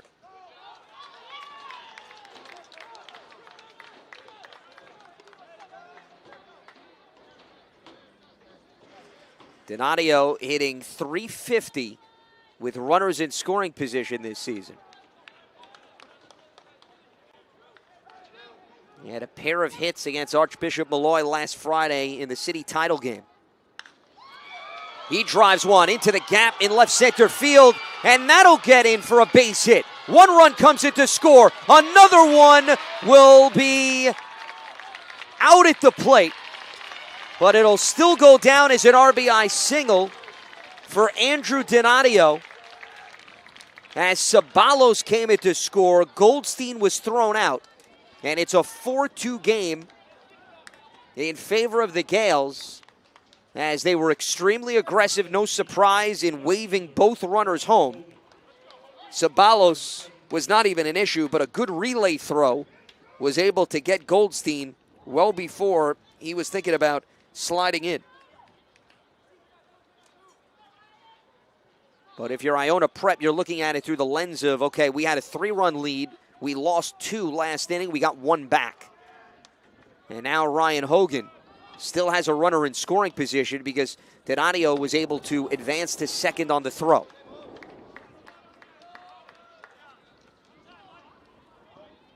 Hogan popped out to first, grounded into a fielder's choice to short. So he is looking for his first hit. And he is in the mix today because Devin Diaz, one of their regulars, is out. And he bounces one back to Muzio. And that is going to end the top of the 5th. But not before Andrew Donadio comes through with an insurance run. An RBI single to make it a 4-2 game as we move to the bottom of the 5th on the Varsity Media Sports Network. You're watching Varsity Media, New York's high school sports network. Are you a local business looking for new and creative ways to promote your company? Varsity Media offers affordable rates that can get your message across to a demographic of 18 to 54 years of age. Our follower base across social media is 75,000 strong, and our viewership numbers per game are in the thousands. Don't blow your advertising budget on old staples like TV and radio media. Reach out to Varsity Media to get the best bang for your buck. For all the latest Varsity Media updates, including our game schedules, be sure to follow us on social media at Varsity Media, the home for New York high school sports. Iona Prep able to add an insurance run in the top of the frame, thanks to Andrew Donadio, who capped a string of 3 straight hits. Caden Ceballos with an infield single, Jordan Goldstein doubled, and then Donadio came through with a base hit. So Archbishop Molloy now has even more to make up for, as they'll start off with the top of the order here in the bottom of the 5th. Patrick DeSarno. He flied out to right. He was hit by a pitch at his second at bat. And first, Jake Rodriguez wants to talk things over with Jelenevsky.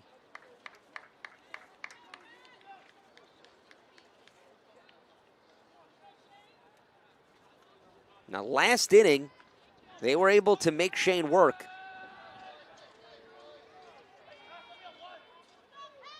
When they were able to get a pair of hits, followed by a walk. And that walk came after he struck out John Brown swinging.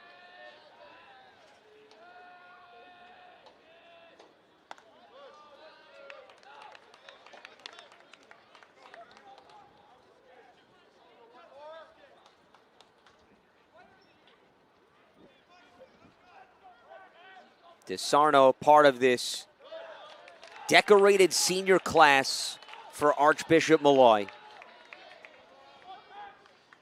Group has done nothing but win.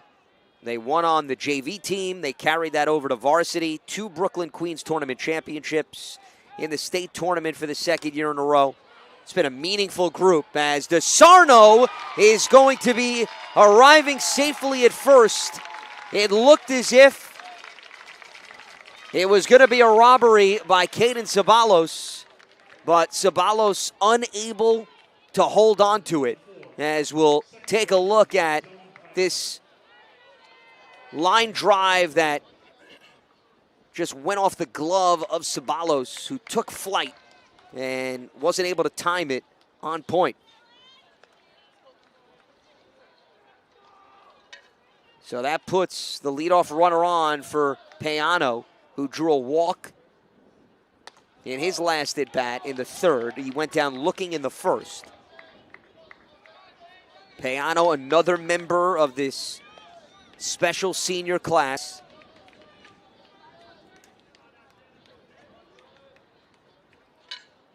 And they've also seen things on both sides of the equation because last season they were not looked at as a team that was going to do damage.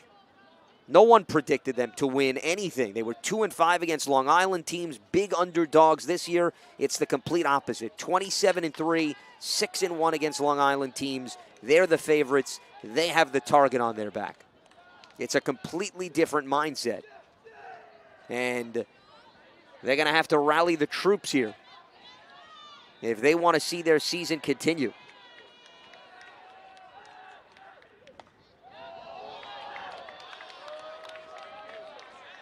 As Payano trying to work the count here.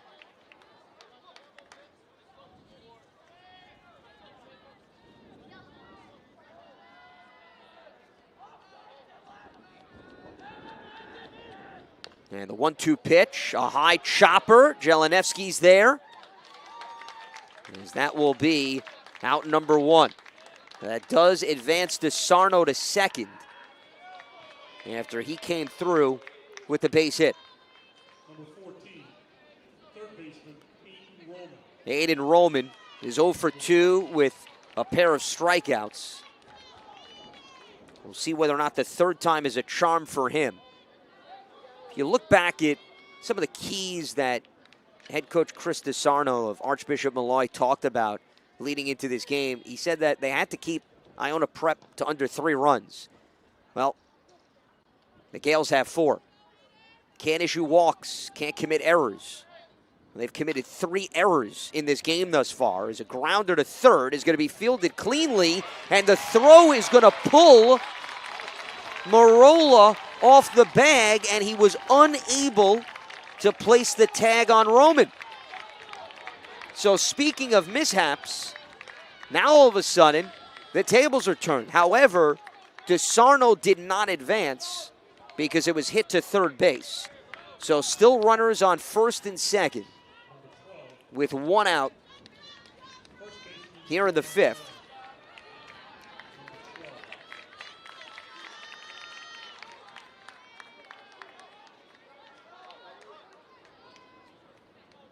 And getting back to those keys, 4 walks issued to Iona Prep today on top of those 3 errors. And that doesn't even include the 2 hit by a pitch. And then the last factor was the offense has to pick up where it left off against the Gales earlier this season. They've had some of their best hitting performances against Iona Prep. They had 17 hits in both games combined. 12 did come in the first contest, but still. You look at this game, 4 hits tonight. So a number of those keys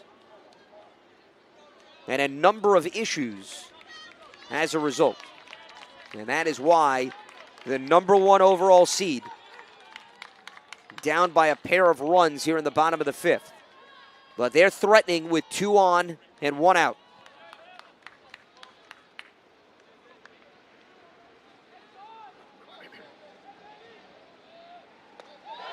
And the 0-2 pitch, he gets him looking. For the 3rd time today, John Brown strikes out. And a huge one for Jeleniewski. Number 31, catcher, Charlie Rose.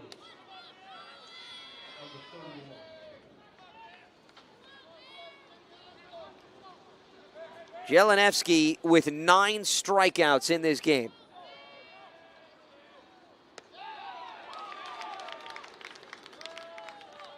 And now it is Charlie Lodes experiencing that power. Though Lodes has drawn a pair of walks and came in to score off the last one.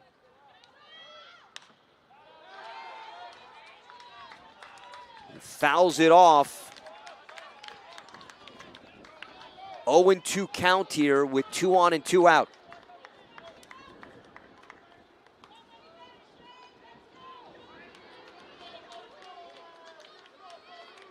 Number 5 hitter in the lineup. Trying to take advantage of this attractive opportunity. The 0-2 pitch and a grounder up the middle. Snagged and thrown to second for the force out. Wow! Andrew Donadio coming out of nowhere to deny Archbishop Molloy a chance at getting back in this game. The backhanded stop, the shuffle to second, and the celebration to follow. It stays a 4-2 game. Iona Prep in front on the Varsity Media Sports Network.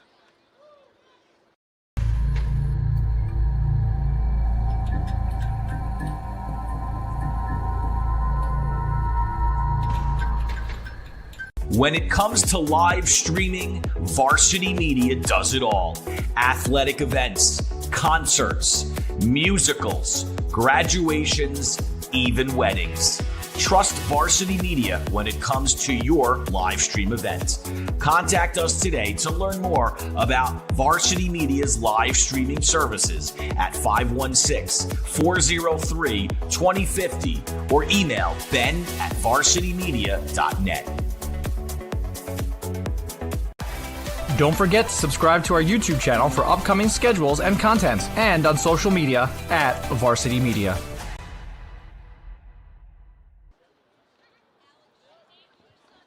Back here in Queens, New York on the campus of St. John's University, the number 4 seed Iona Prep Gales with a 4-2 lead over top seed Archbishop Molloy. Top of the 6th inning is Frank Muzio logging several innings in place of Ryan McMenamin, who only went 1 inning, struggled with his control, and Chris DeSarno wasn't taking any chances. Handed the ball to one of his other starting pitchers this season. And it started off 3-0 in favor of Iona Prep. 2 runs in the previous frame closed the gap.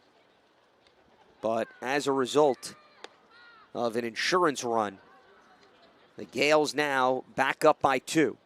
And they are looking to add even more. And it'll be the bottom of the order, Kendrick Jorge, the number 9 hitter, starting things off. And we'll go to the top of the lineup with Kincannon and Guzman duo.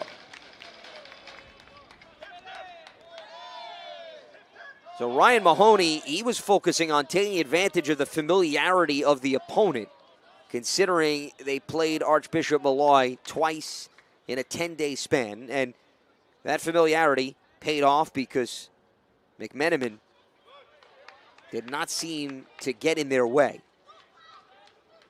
They talked about attacking the strike zone, leaning on their ace, Shane Jelenevsky.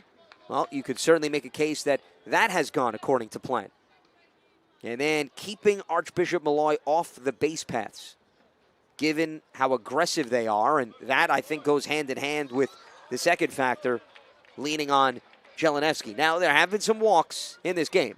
There's no doubt about that. But 9 strikeouts has been significant to cancel out the few walks and 1 hit by a pitch.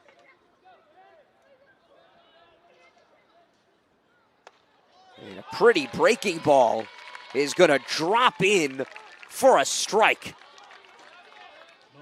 As Jorge goes down swinging.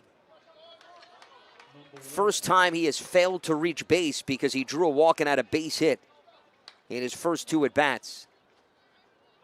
Kincannon was hit by a pitch and then since then has gone down swinging 2 straight outs.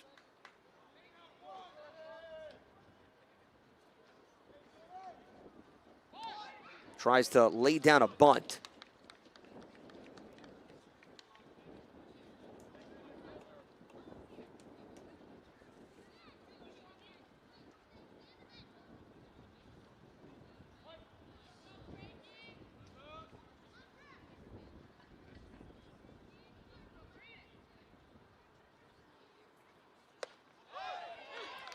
Muzio dropping another one into the strike zone.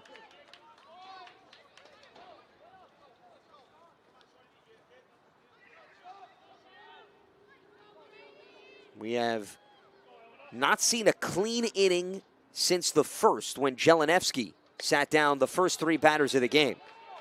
So for Muzio, if he could do that here, that would go a long way in A, keeping this a 2-run game, but also giving him some firepower entering the final stretch.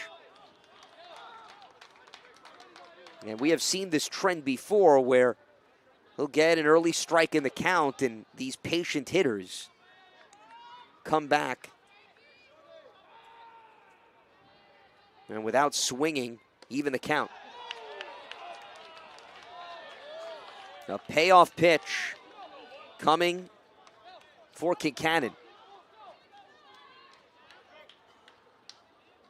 who is still seeking his first hit of the game. Trying to get that elusive 35th connection.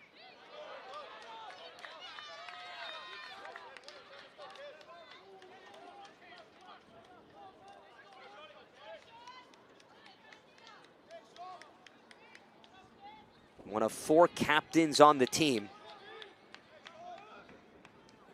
with the guy who bats behind him, Guzman. And that misses. So there's an example. Muzio, he was ahead of the count 0-2, and then Kincannon fought back to draw a walk as he's on base for the second time tonight.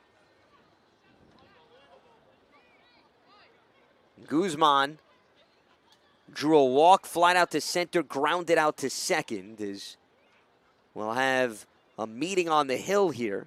Will Chris DeSarno make a change, or is he going to stick with Muzio?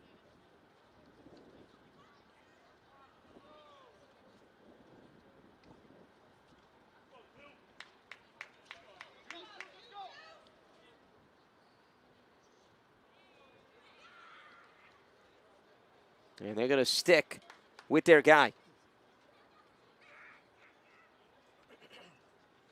Number 2, shortstop, Julian Guzman. Number 2. Dylan Marola is on deck.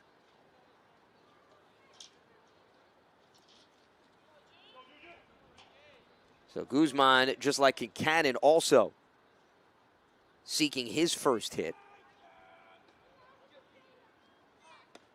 He's 1 away from 40 on the season.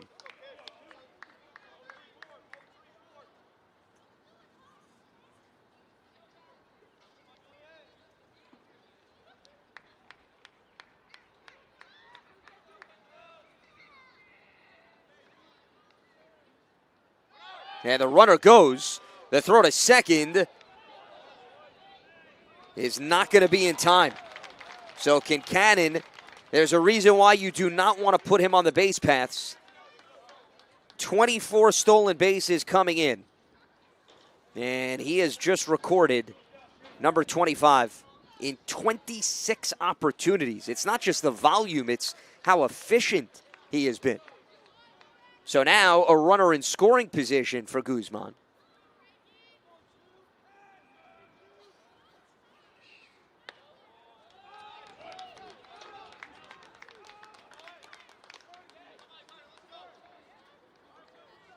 Each team has 4 hits in this game. They've also combined for 4 errors, though 3 charged to Archbishop Molloy, and they have been costly. Showing bunt now and then pulling back, and he'll take a strike.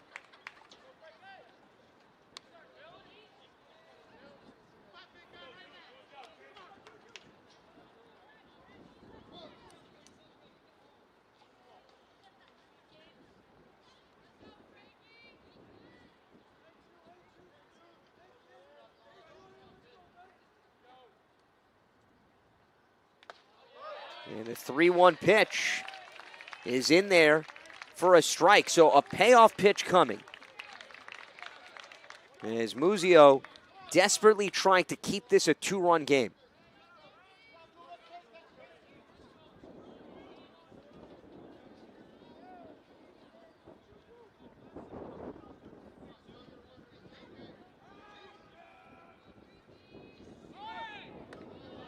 And that is going to be a free base.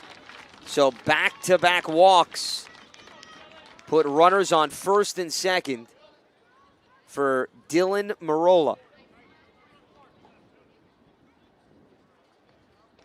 Marola had an RBI single in the second. Around that, a sac bunt, and he grounded out to the pitcher.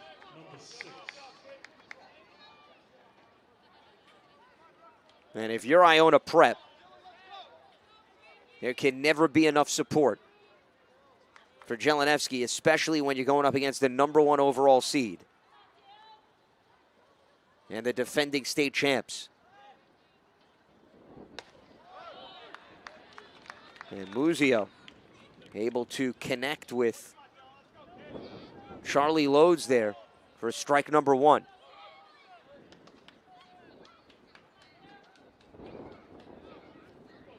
And it's so significant to have a guy like Lodes at the backstop position with so much experience that he brings to the table with 2 programs, Chaminade and Archbishop Molloy, to be able to help navigate Muzio through what was not an easy situation to come into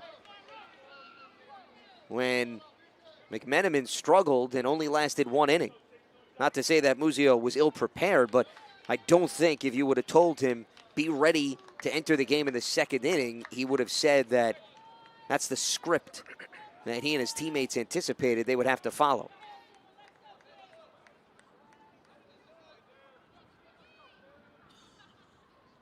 And he's ahead of the count here, 0-2.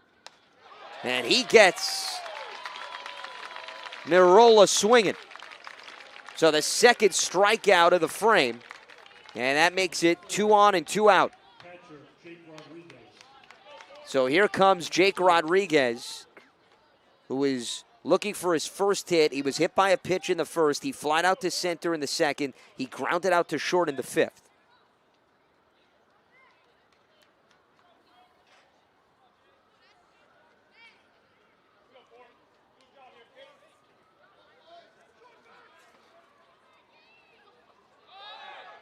The runners go. They're going to throw to second, and that'll bounce it to center field. So another run is going to come in to score easily to make it 5-2.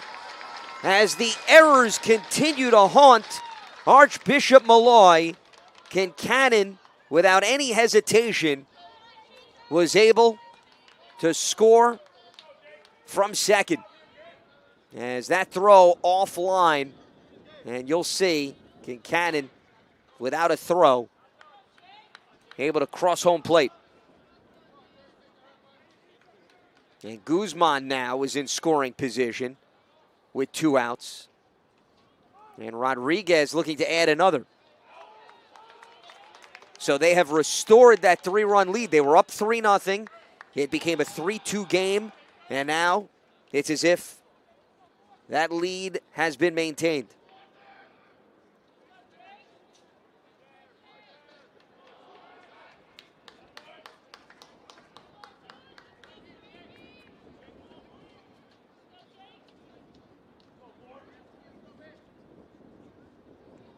The Stanners responsible for 4 of the 5 errors combined in this game. And when you play the coulda, woulda, shoulda game, there's going to be a lot of discussion on if they didn't make that throw, if they would have recorded that catch.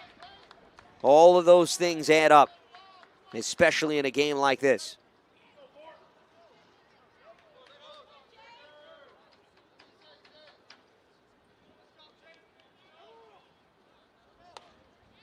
And the 3-0 pitch will paint the outside corner for strike number 1.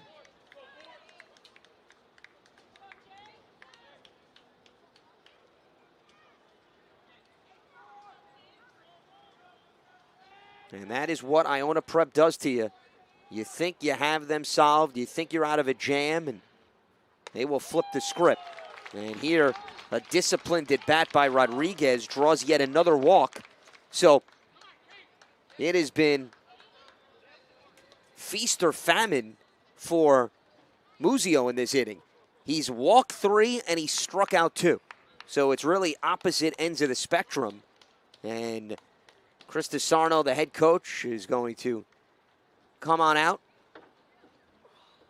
and talk things over with his squad as we will have a pitching change. Muzio coming in for McMenamin after the first inning. And he was able to go from the second through part of the 6th. We'll step aside. Iona Prep leading Archbishop Molloy 5-2 here on the Varsity Media Sports Network. This is Doc Gooden, and you're watching Varsity Media.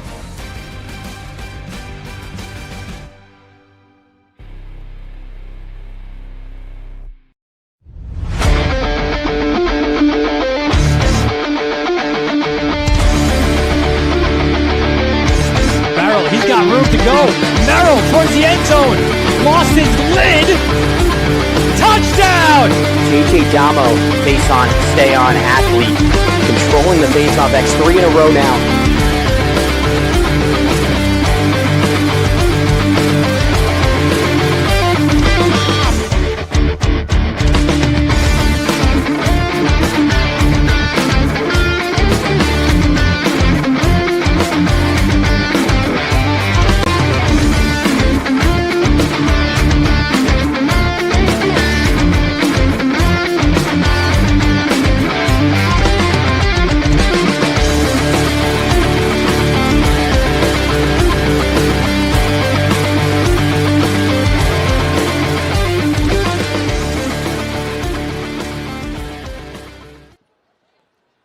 New pitcher on the hill for the Stanners is Anthony Manzi, senior right-hander, who's making his 10th appearance. He's 2-0 with a 1.47 ERA. 19 innings logged. He's given up 4 runs. They have all been earned on 9 hits and 8 walks. He's struck out 29. Last year, battled injuries. And after a slow start to this season, they have been gaining an immense amount of confidence in him. And here he'll come in with his team trailing by 3 runs. And Iona Prep having 2 on with 2 out. Number 12, right fielder Caden Ceballos will be the first batter that he's going to face. Had an infield single in his last at-bat. Went down with strikeouts in each of his first 2 at-bats. As the runner goes from second to third. And will have to hustle back. That was Guzman. Rodriguez is at first.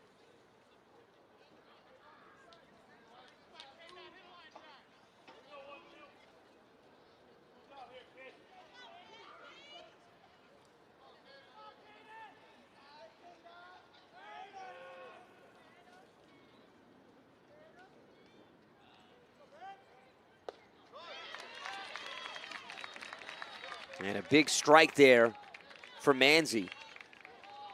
He's trying to prevent Iona Prep from adding even more layers of cushion.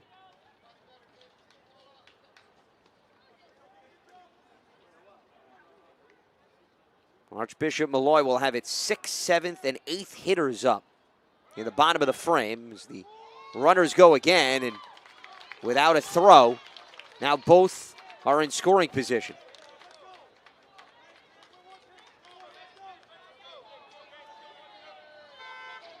And that is exactly what the Stanners were aware of on the scouting report when it comes to this Iona Prep team. 1-2 pitch, back to the mound. Manzi will throw it to first, and he gets the job done. He inherits a pair of runners on. He keeps both of them off the board, but an insurance run comes in to score. Iona Prep back up by 3 off to the bottom of the 6th here in the second semifinal game of the state tournament on the Varsity Media Sports Network. This is Doc Gooden, and you're watching Varsity Media.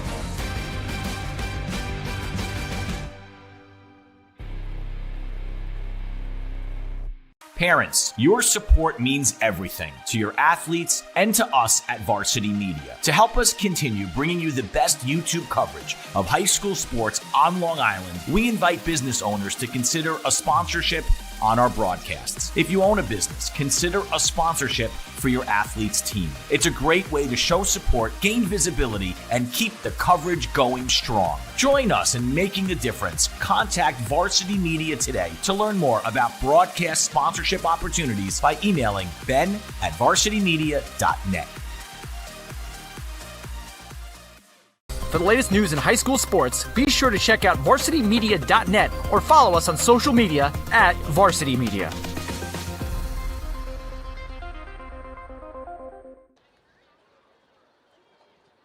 Bottom of the 6th inning here on the campus of St. John's University. Lance Meadow with you here on the Varsity Media Sports Network.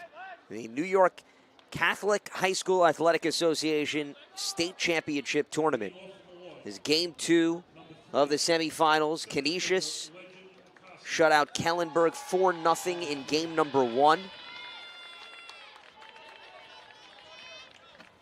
And we have had yet another pitching duel here in game 2, but also one that has been overshadowed by 4 errors by the number 1 seed, Archbishop Molloy.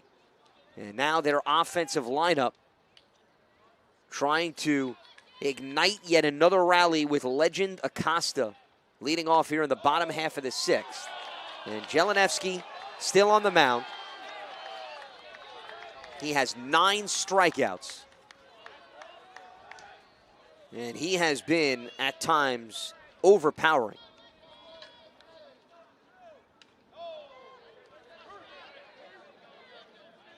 He struck out 2 in the first, 2 in the second, 2 in the third,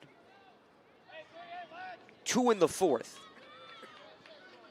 and just 1 in the 5th. So that was the first frame where he didn't double up.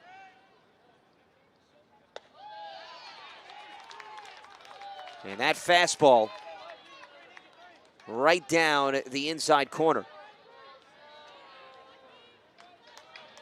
He has been so effective in mixing his pitches. The 2-2 pitch.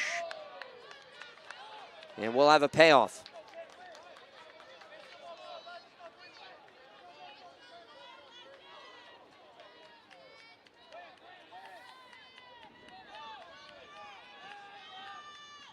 The 3-2 pitch is sent into center field. And there to make the catch is Sean Kincannon for out number 1.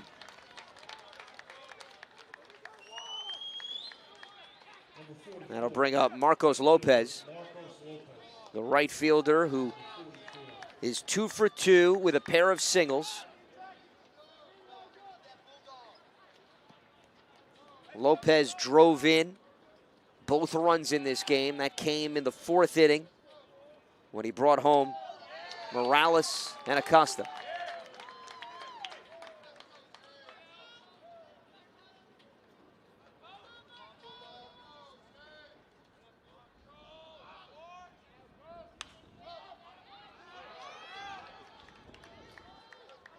And right into the stands that one goes.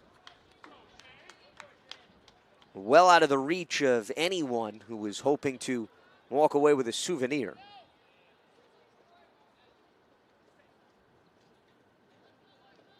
As both fan bases well represented here in Queens, New York. As was Canisius and Kellenberg, a really nice turnout in what was a hot and steamy day to start, but clearly things have cooled down with the lights on here at St. John's. And Shane Jelenevsky is looking to get into double digits in strikeouts with a 1-2 pitch coming.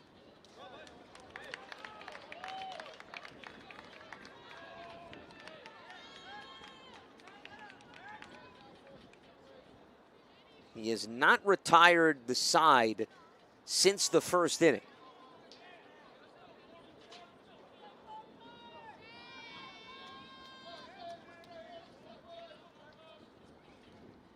And that breaking ball slides right past Lopez for his 10th K of the night.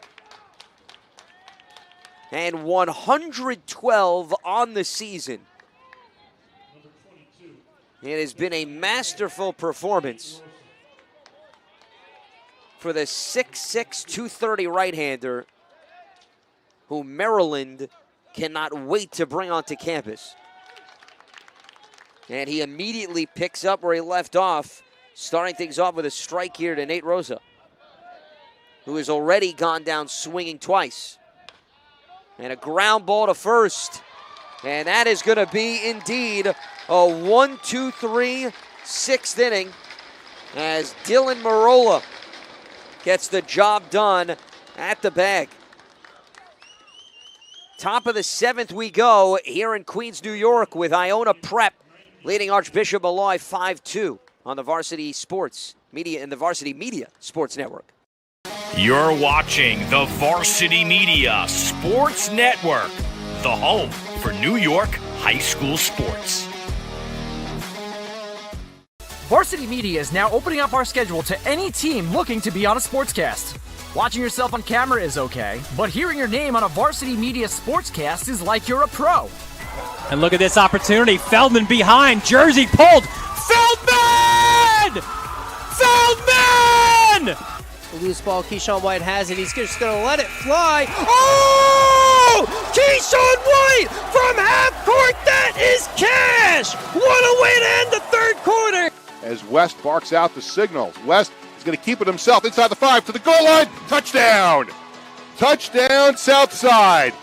Varsity Media offers sports coverage for any sport, and our coverage airs live and on demand so everyone can watch the game. Now is the time to be a star on Varsity Media. Contact us to book a sportscast today at 516-403-2050 or email Ben at varsitymedia.net.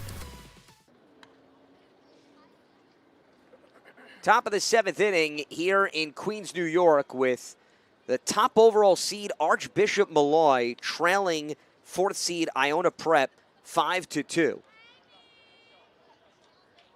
We've seen 3 different pitchers in the game for the Stanners, and the latest being Anthony Manzi, who took over for Frank Muzio with 2 on and 2 outs in the 6th inning.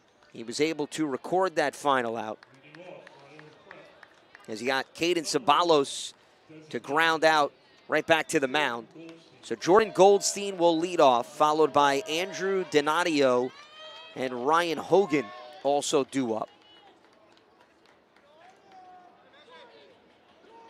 As the Gales would love to add some insurance, but they've got to feel good about handing the ball back to Jelenevsky in the 7th to try to put the finishing touches on a complete game.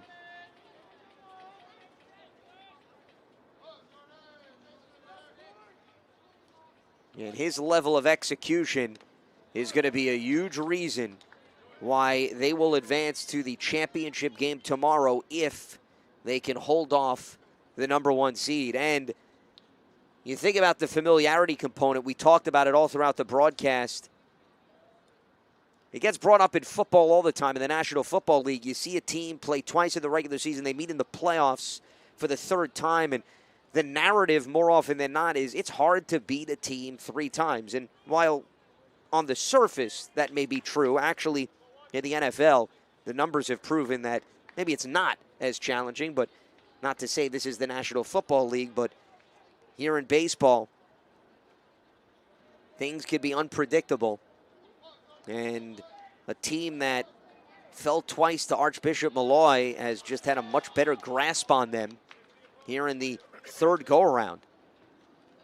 And the biggest difference tonight, even if you did not see the numbers and you have just been watching religiously at home, we certainly appreciate that, is the pitching and the control and what Jelenevsky has been able to bring to the table versus what we saw from McMenamin in the 1st. And Muzio certainly deserves credit for being a stabilizing force given the circumstances, but the last inning that he threw, the 6th, was the perfect example of just the roller coaster that it's been for the Stanners, where he has 2 strikeouts and 3 walks. And the free bases, the rate in which they've been issued tonight, even though Iona Prep hasn't put up 9-10 runs, they have done enough with those opportunities. And that is not going to be an additional free base as Manzi wins the Battle Royale with Goldstein for the strikeout. So here comes Andrew Donadio. Had a base hit in his last at-bat and was able to drive in a run. Drew a walk in the 1st, went down swinging in the 3rd.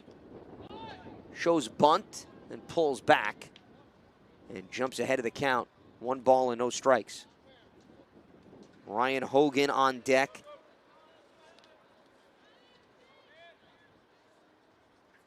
Manzi simply trying to keep it a 3-run game and give his lineup a chance.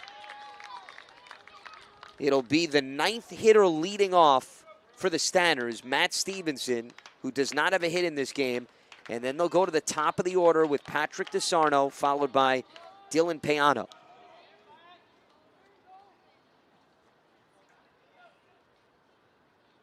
So they're going to have 3 seniors up based on the lineup. And if they want to continue their season, I guess it's only appropriate that you turn to the class that has defined this campaign.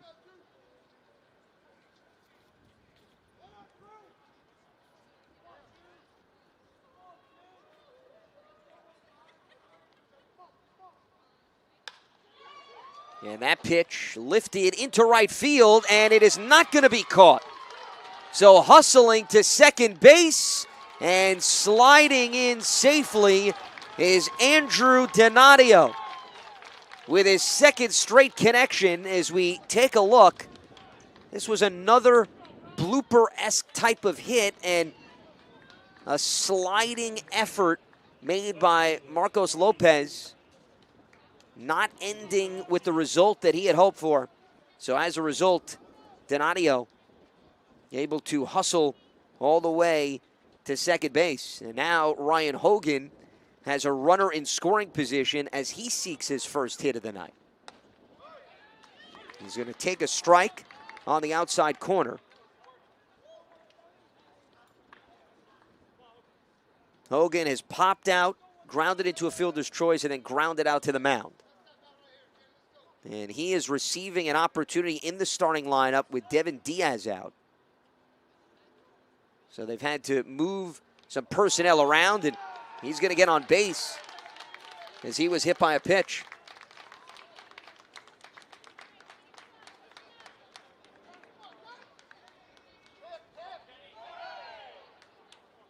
Number 7, third baseman, Kendrick George. Number 7. So that is the 10th batter in this game for Iona Prep that has reached first either due to a walk or being hit by a pitch. Now on the flip side, Shane Jelenevsky has struck out 10. Now if that doesn't explain the disparity in this game, I don't know what mathematical equation would do that more effectively, but that is the difference that is staring both of these teams straight in the face. One team K'd 10, the other team put 10 on without a hit. And then you add in 4 errors by Archbishop Molloy. You can easily explain why they are in this precarious spot. And now Manzi just simply trying to battle through what now is being presented as quite the jam. 2 on and 1 out. And you're facing the 9th hitter in the lineup, Kendrick Jorge, who already has been on base twice, as the runners are going to go without a throw. So now 2 are in scoring position. And that aggressive presence on the bases has been quite the headache for the Stanners.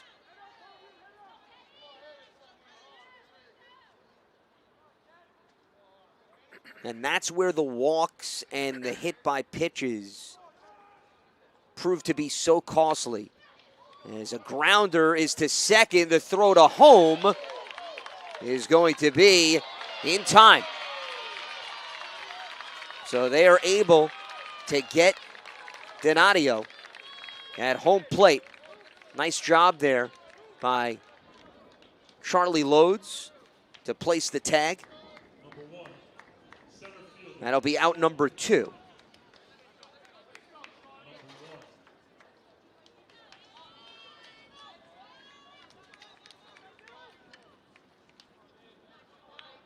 Hogan was able to advance to third, and now Jorge's at first with Sean Kincannon. Leadoff hitter up. He drew a walk and stole a base in his last at bat in the 6th.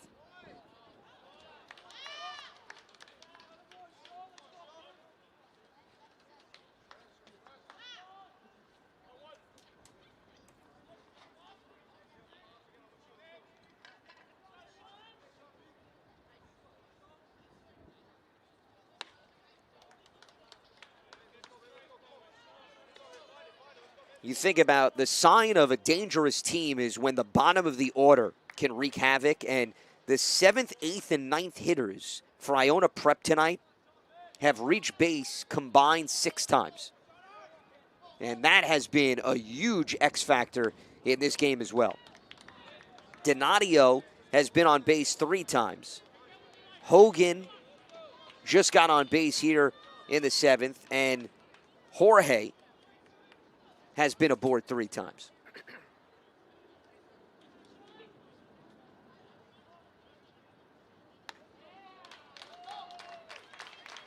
And speaking of free bases, you can add another to the list for not just Kincannon, but the team as well. The 11th batter via walk or hit by a pitch. And now We're going to have another meeting here on the Hill as head coach Chris DeSarno is going to come out and have a chat here with Manzi and company.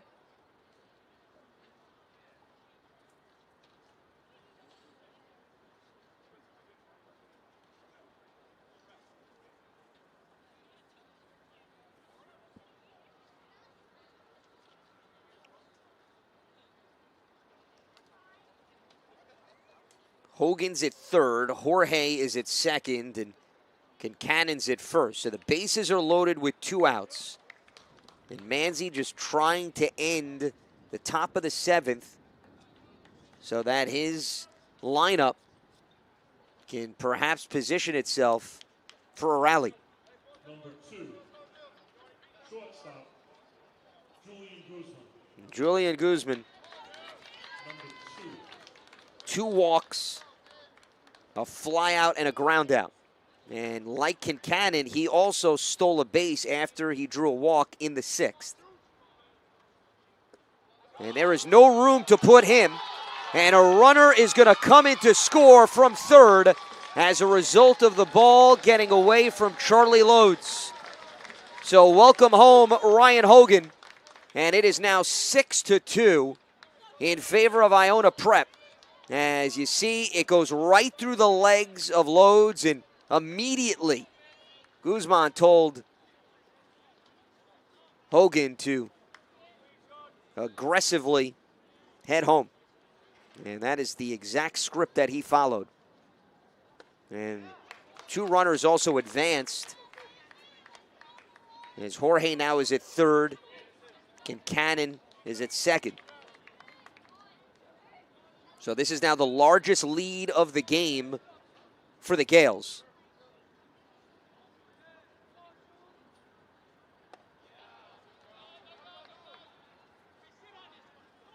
And now Manzi falling behind in the count, 3 balls and no strikes. Now he does have first base open. But at this point, it's about keeping the deficit manageable. And you knew that Guzman had no interest in swinging at a 3-0 pitch. He was going to make Manzi earn it.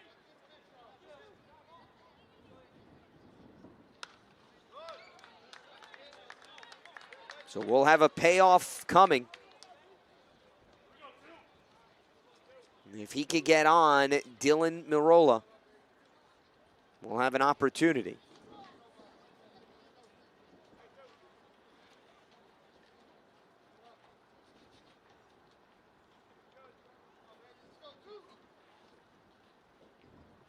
The payoff pitch, driven into the gap in left center field, and that'll drop in for a hit.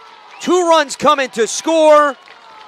Julian Guzman with a 2-run single as Iona Prep has broken things open. It is 8-2 here in the 7th as he got the better of Manzi and was able to provide a lift for Jorge and Kincannon. And they are starting to celebrate here in Queens, New York, as the Gales faithful is sensing a trip to tomorrow's championship game. So Dylan Mirola falls behind 0-1 as Guzman able to swipe second. They have effectively worn down this Archbishop Molloy team. And it's not just the pitchers. They have made even the infielders work so hard, as every time somebody has earned the opportunity to get on base, they have looked to take more.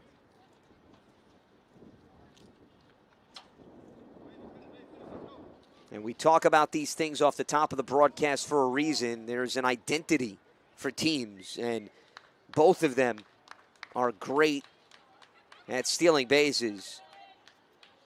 142 coming in for Iona Prep. Archbishop Molloy with a $151, but when you put 11 guys on base because of walks and hit by pitches, you're going to have a nice sample size to work with. And it's all about opportunities, and that is exactly what the Gales have capitalized off of.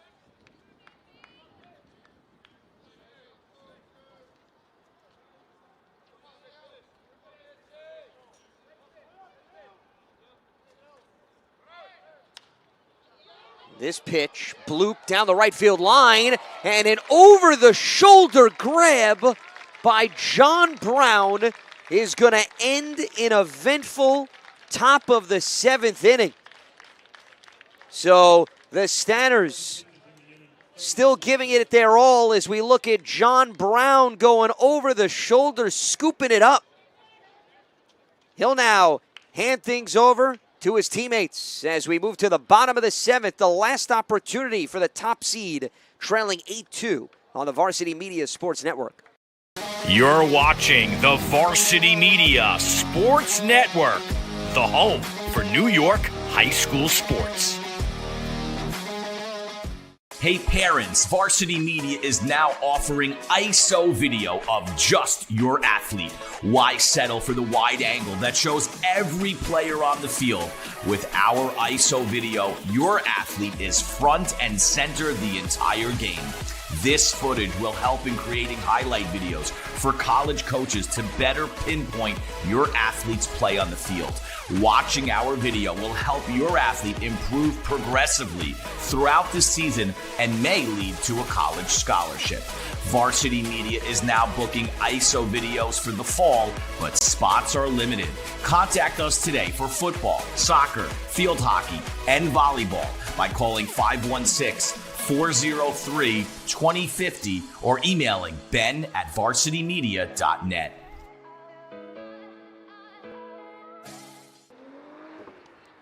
Bottom of the 7th inning, we move here in Queens, New York. Last chance for Archbishop Molloy. Down by 6 runs to the 4th seed, Iona Prep. A rematch of the city championship game last Friday. Archbishop Molloy beating Iona Prep 2 times in the span of 10 days. But it is the 3rd time that has been a completely different story for the Gales as they once again turn to Shane Jeleniewski as he will have an opportunity to add an exclamation point to quite the complete game showing. That off-speed pitch drops in for a strike. And a good start here in the bottom of the 7th for the big right-hander.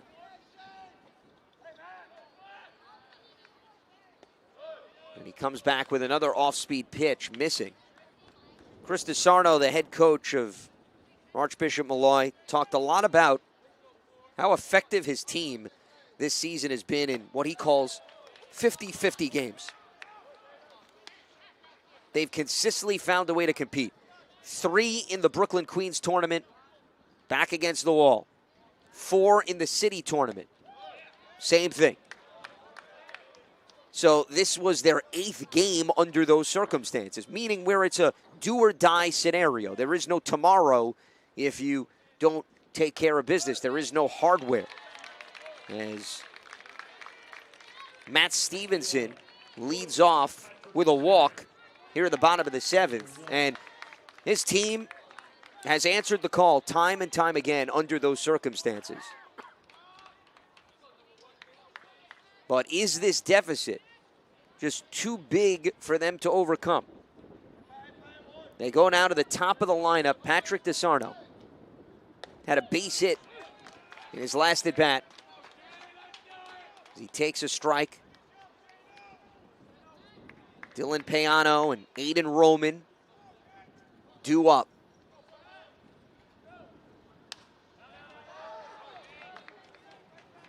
This is now an opportunity for the familiarity component for Archbishop Molloy to perhaps kick in, because for some of these batters, this is going to be the 4th time that they will have seen Jeleniewski. And you wonder, do you have a better feel? As he pops this one up to shallow center field, and it's going to drop in, but they are going to get the force out at second, because I don't think Matt Stevenson even thought that was going to fall through. So he expected that he'd have to hustle back to first, and then when the opposite happened, it was too late.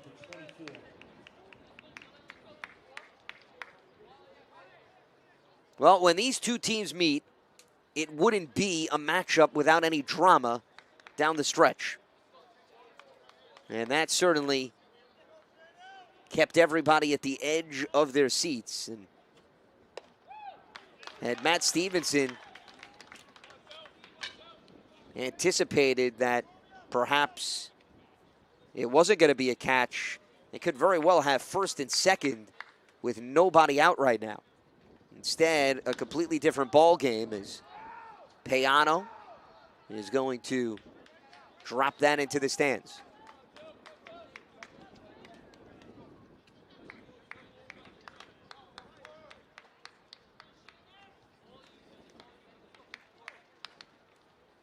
Payano grounded out to the pitcher in his last at bat. He drew a walk in the third. He went down looking in the first. And the 0-2 pitch is grounded to first. They're going to throw to second for the force out, and no throw back to first. So again, they get the leadoff runner on the fielder's choice to second. Number 14, third baseman, Aiden Roman. Number 14. So here comes Aiden Roman. Archbishop Molloy, the defending state champs, the number 1 seed, down to their final out. And Ryan Mahoney is going to replace Shane Jeleniewski here to give him his due.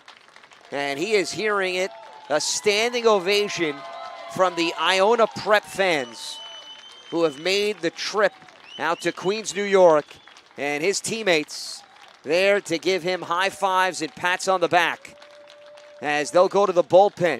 We'll step aside. An 8-2 Iona Prep lead over Archbishop Molloy here in the bottom of the 7th on the Varsity Media Sports Network. You're watching the Varsity Media Sports Network, the home for New York high school sports. Varsity Media is now opening up our schedule to any team looking to be on a sportscast. Watching yourself on camera is okay, but hearing your name on a Varsity Media Sportscast is like you're a pro. And look at this opportunity. Feldman behind. Jersey pulled. Feldman! Feldman! The loose ball, Keyshawn White has it. He's just going to let it fly. Oh! Keyshawn White from half court. That is cash! What a way to end the third quarter! As West barks out the signal. West is going to keep it himself inside the 5 to the goal line. Touchdown! Touchdown, South Side. Varsity Media offers sports coverage for any sport, and our coverage airs live and on demand so everyone can watch the game. Now is the time to be a star on Varsity Media. Contact us to book a sportscast today at 516-403-2050 or email ben@varsitymedia.net. New pitcher for Iona Prep is Luke Tran, the junior right-hander, making his 9th appearance this season. He has no record with a 1.54 ERA. He is tallied 13 2/3 innings. He's given up 4 runs, 3 earned on 8 hits and 3 walks. He has struck out 16. And Ryan Mahoney deciding to hand it over to him to complete the job is Shane Jeleniewski going 6 2/3. Highlighted by 10 strikeouts. As he'll improve to 3-0.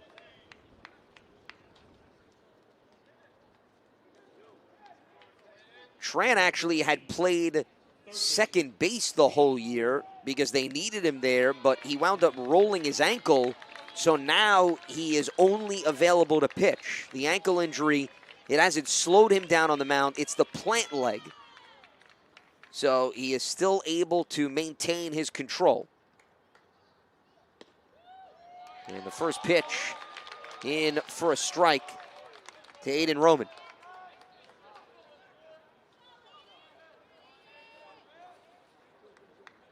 He threw 4 1/3 innings in the city final against Archbishop Molloy, and he kept the team in the game before just running out of gas very late. Gave up a double and then an inside the park home run as that breaking ball misses inside. So the Stanners have seen Luke Tran. And all he has to do is record 1 out.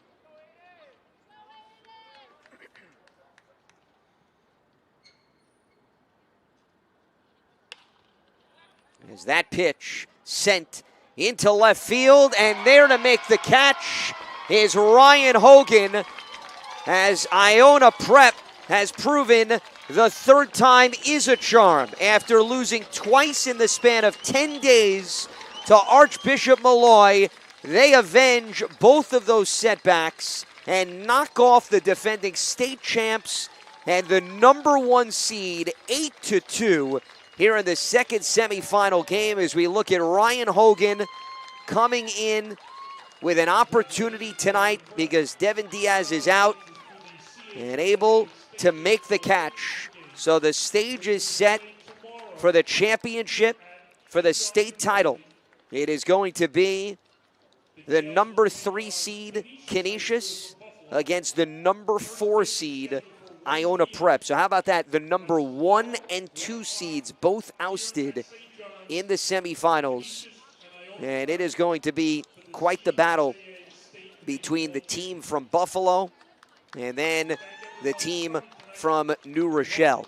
As Sean Jelenevsky was fantastic with 10 strikeouts over 6 2/3, and then Luke Tran comes in to close the door with the final out, a fly out to left with a runner on. They were able to aggressively take advantage of the base paths and the free bases issued by Archbishop Molloy's pitching staff. That ultimately was the difference. As that is going to wrap up our coverage here in Queens, New York. Game 2 of the Double Dip. We want to thank our executive producer, Ben Turchin, technical director, Becca Kazaks, camera operator, Tony DeMaso. I'm Lance Meadows saying so long from St. John's. It is going to be Canisius against Iona Prep, a 3-4 matchup to decide the state title on the Varsity Media.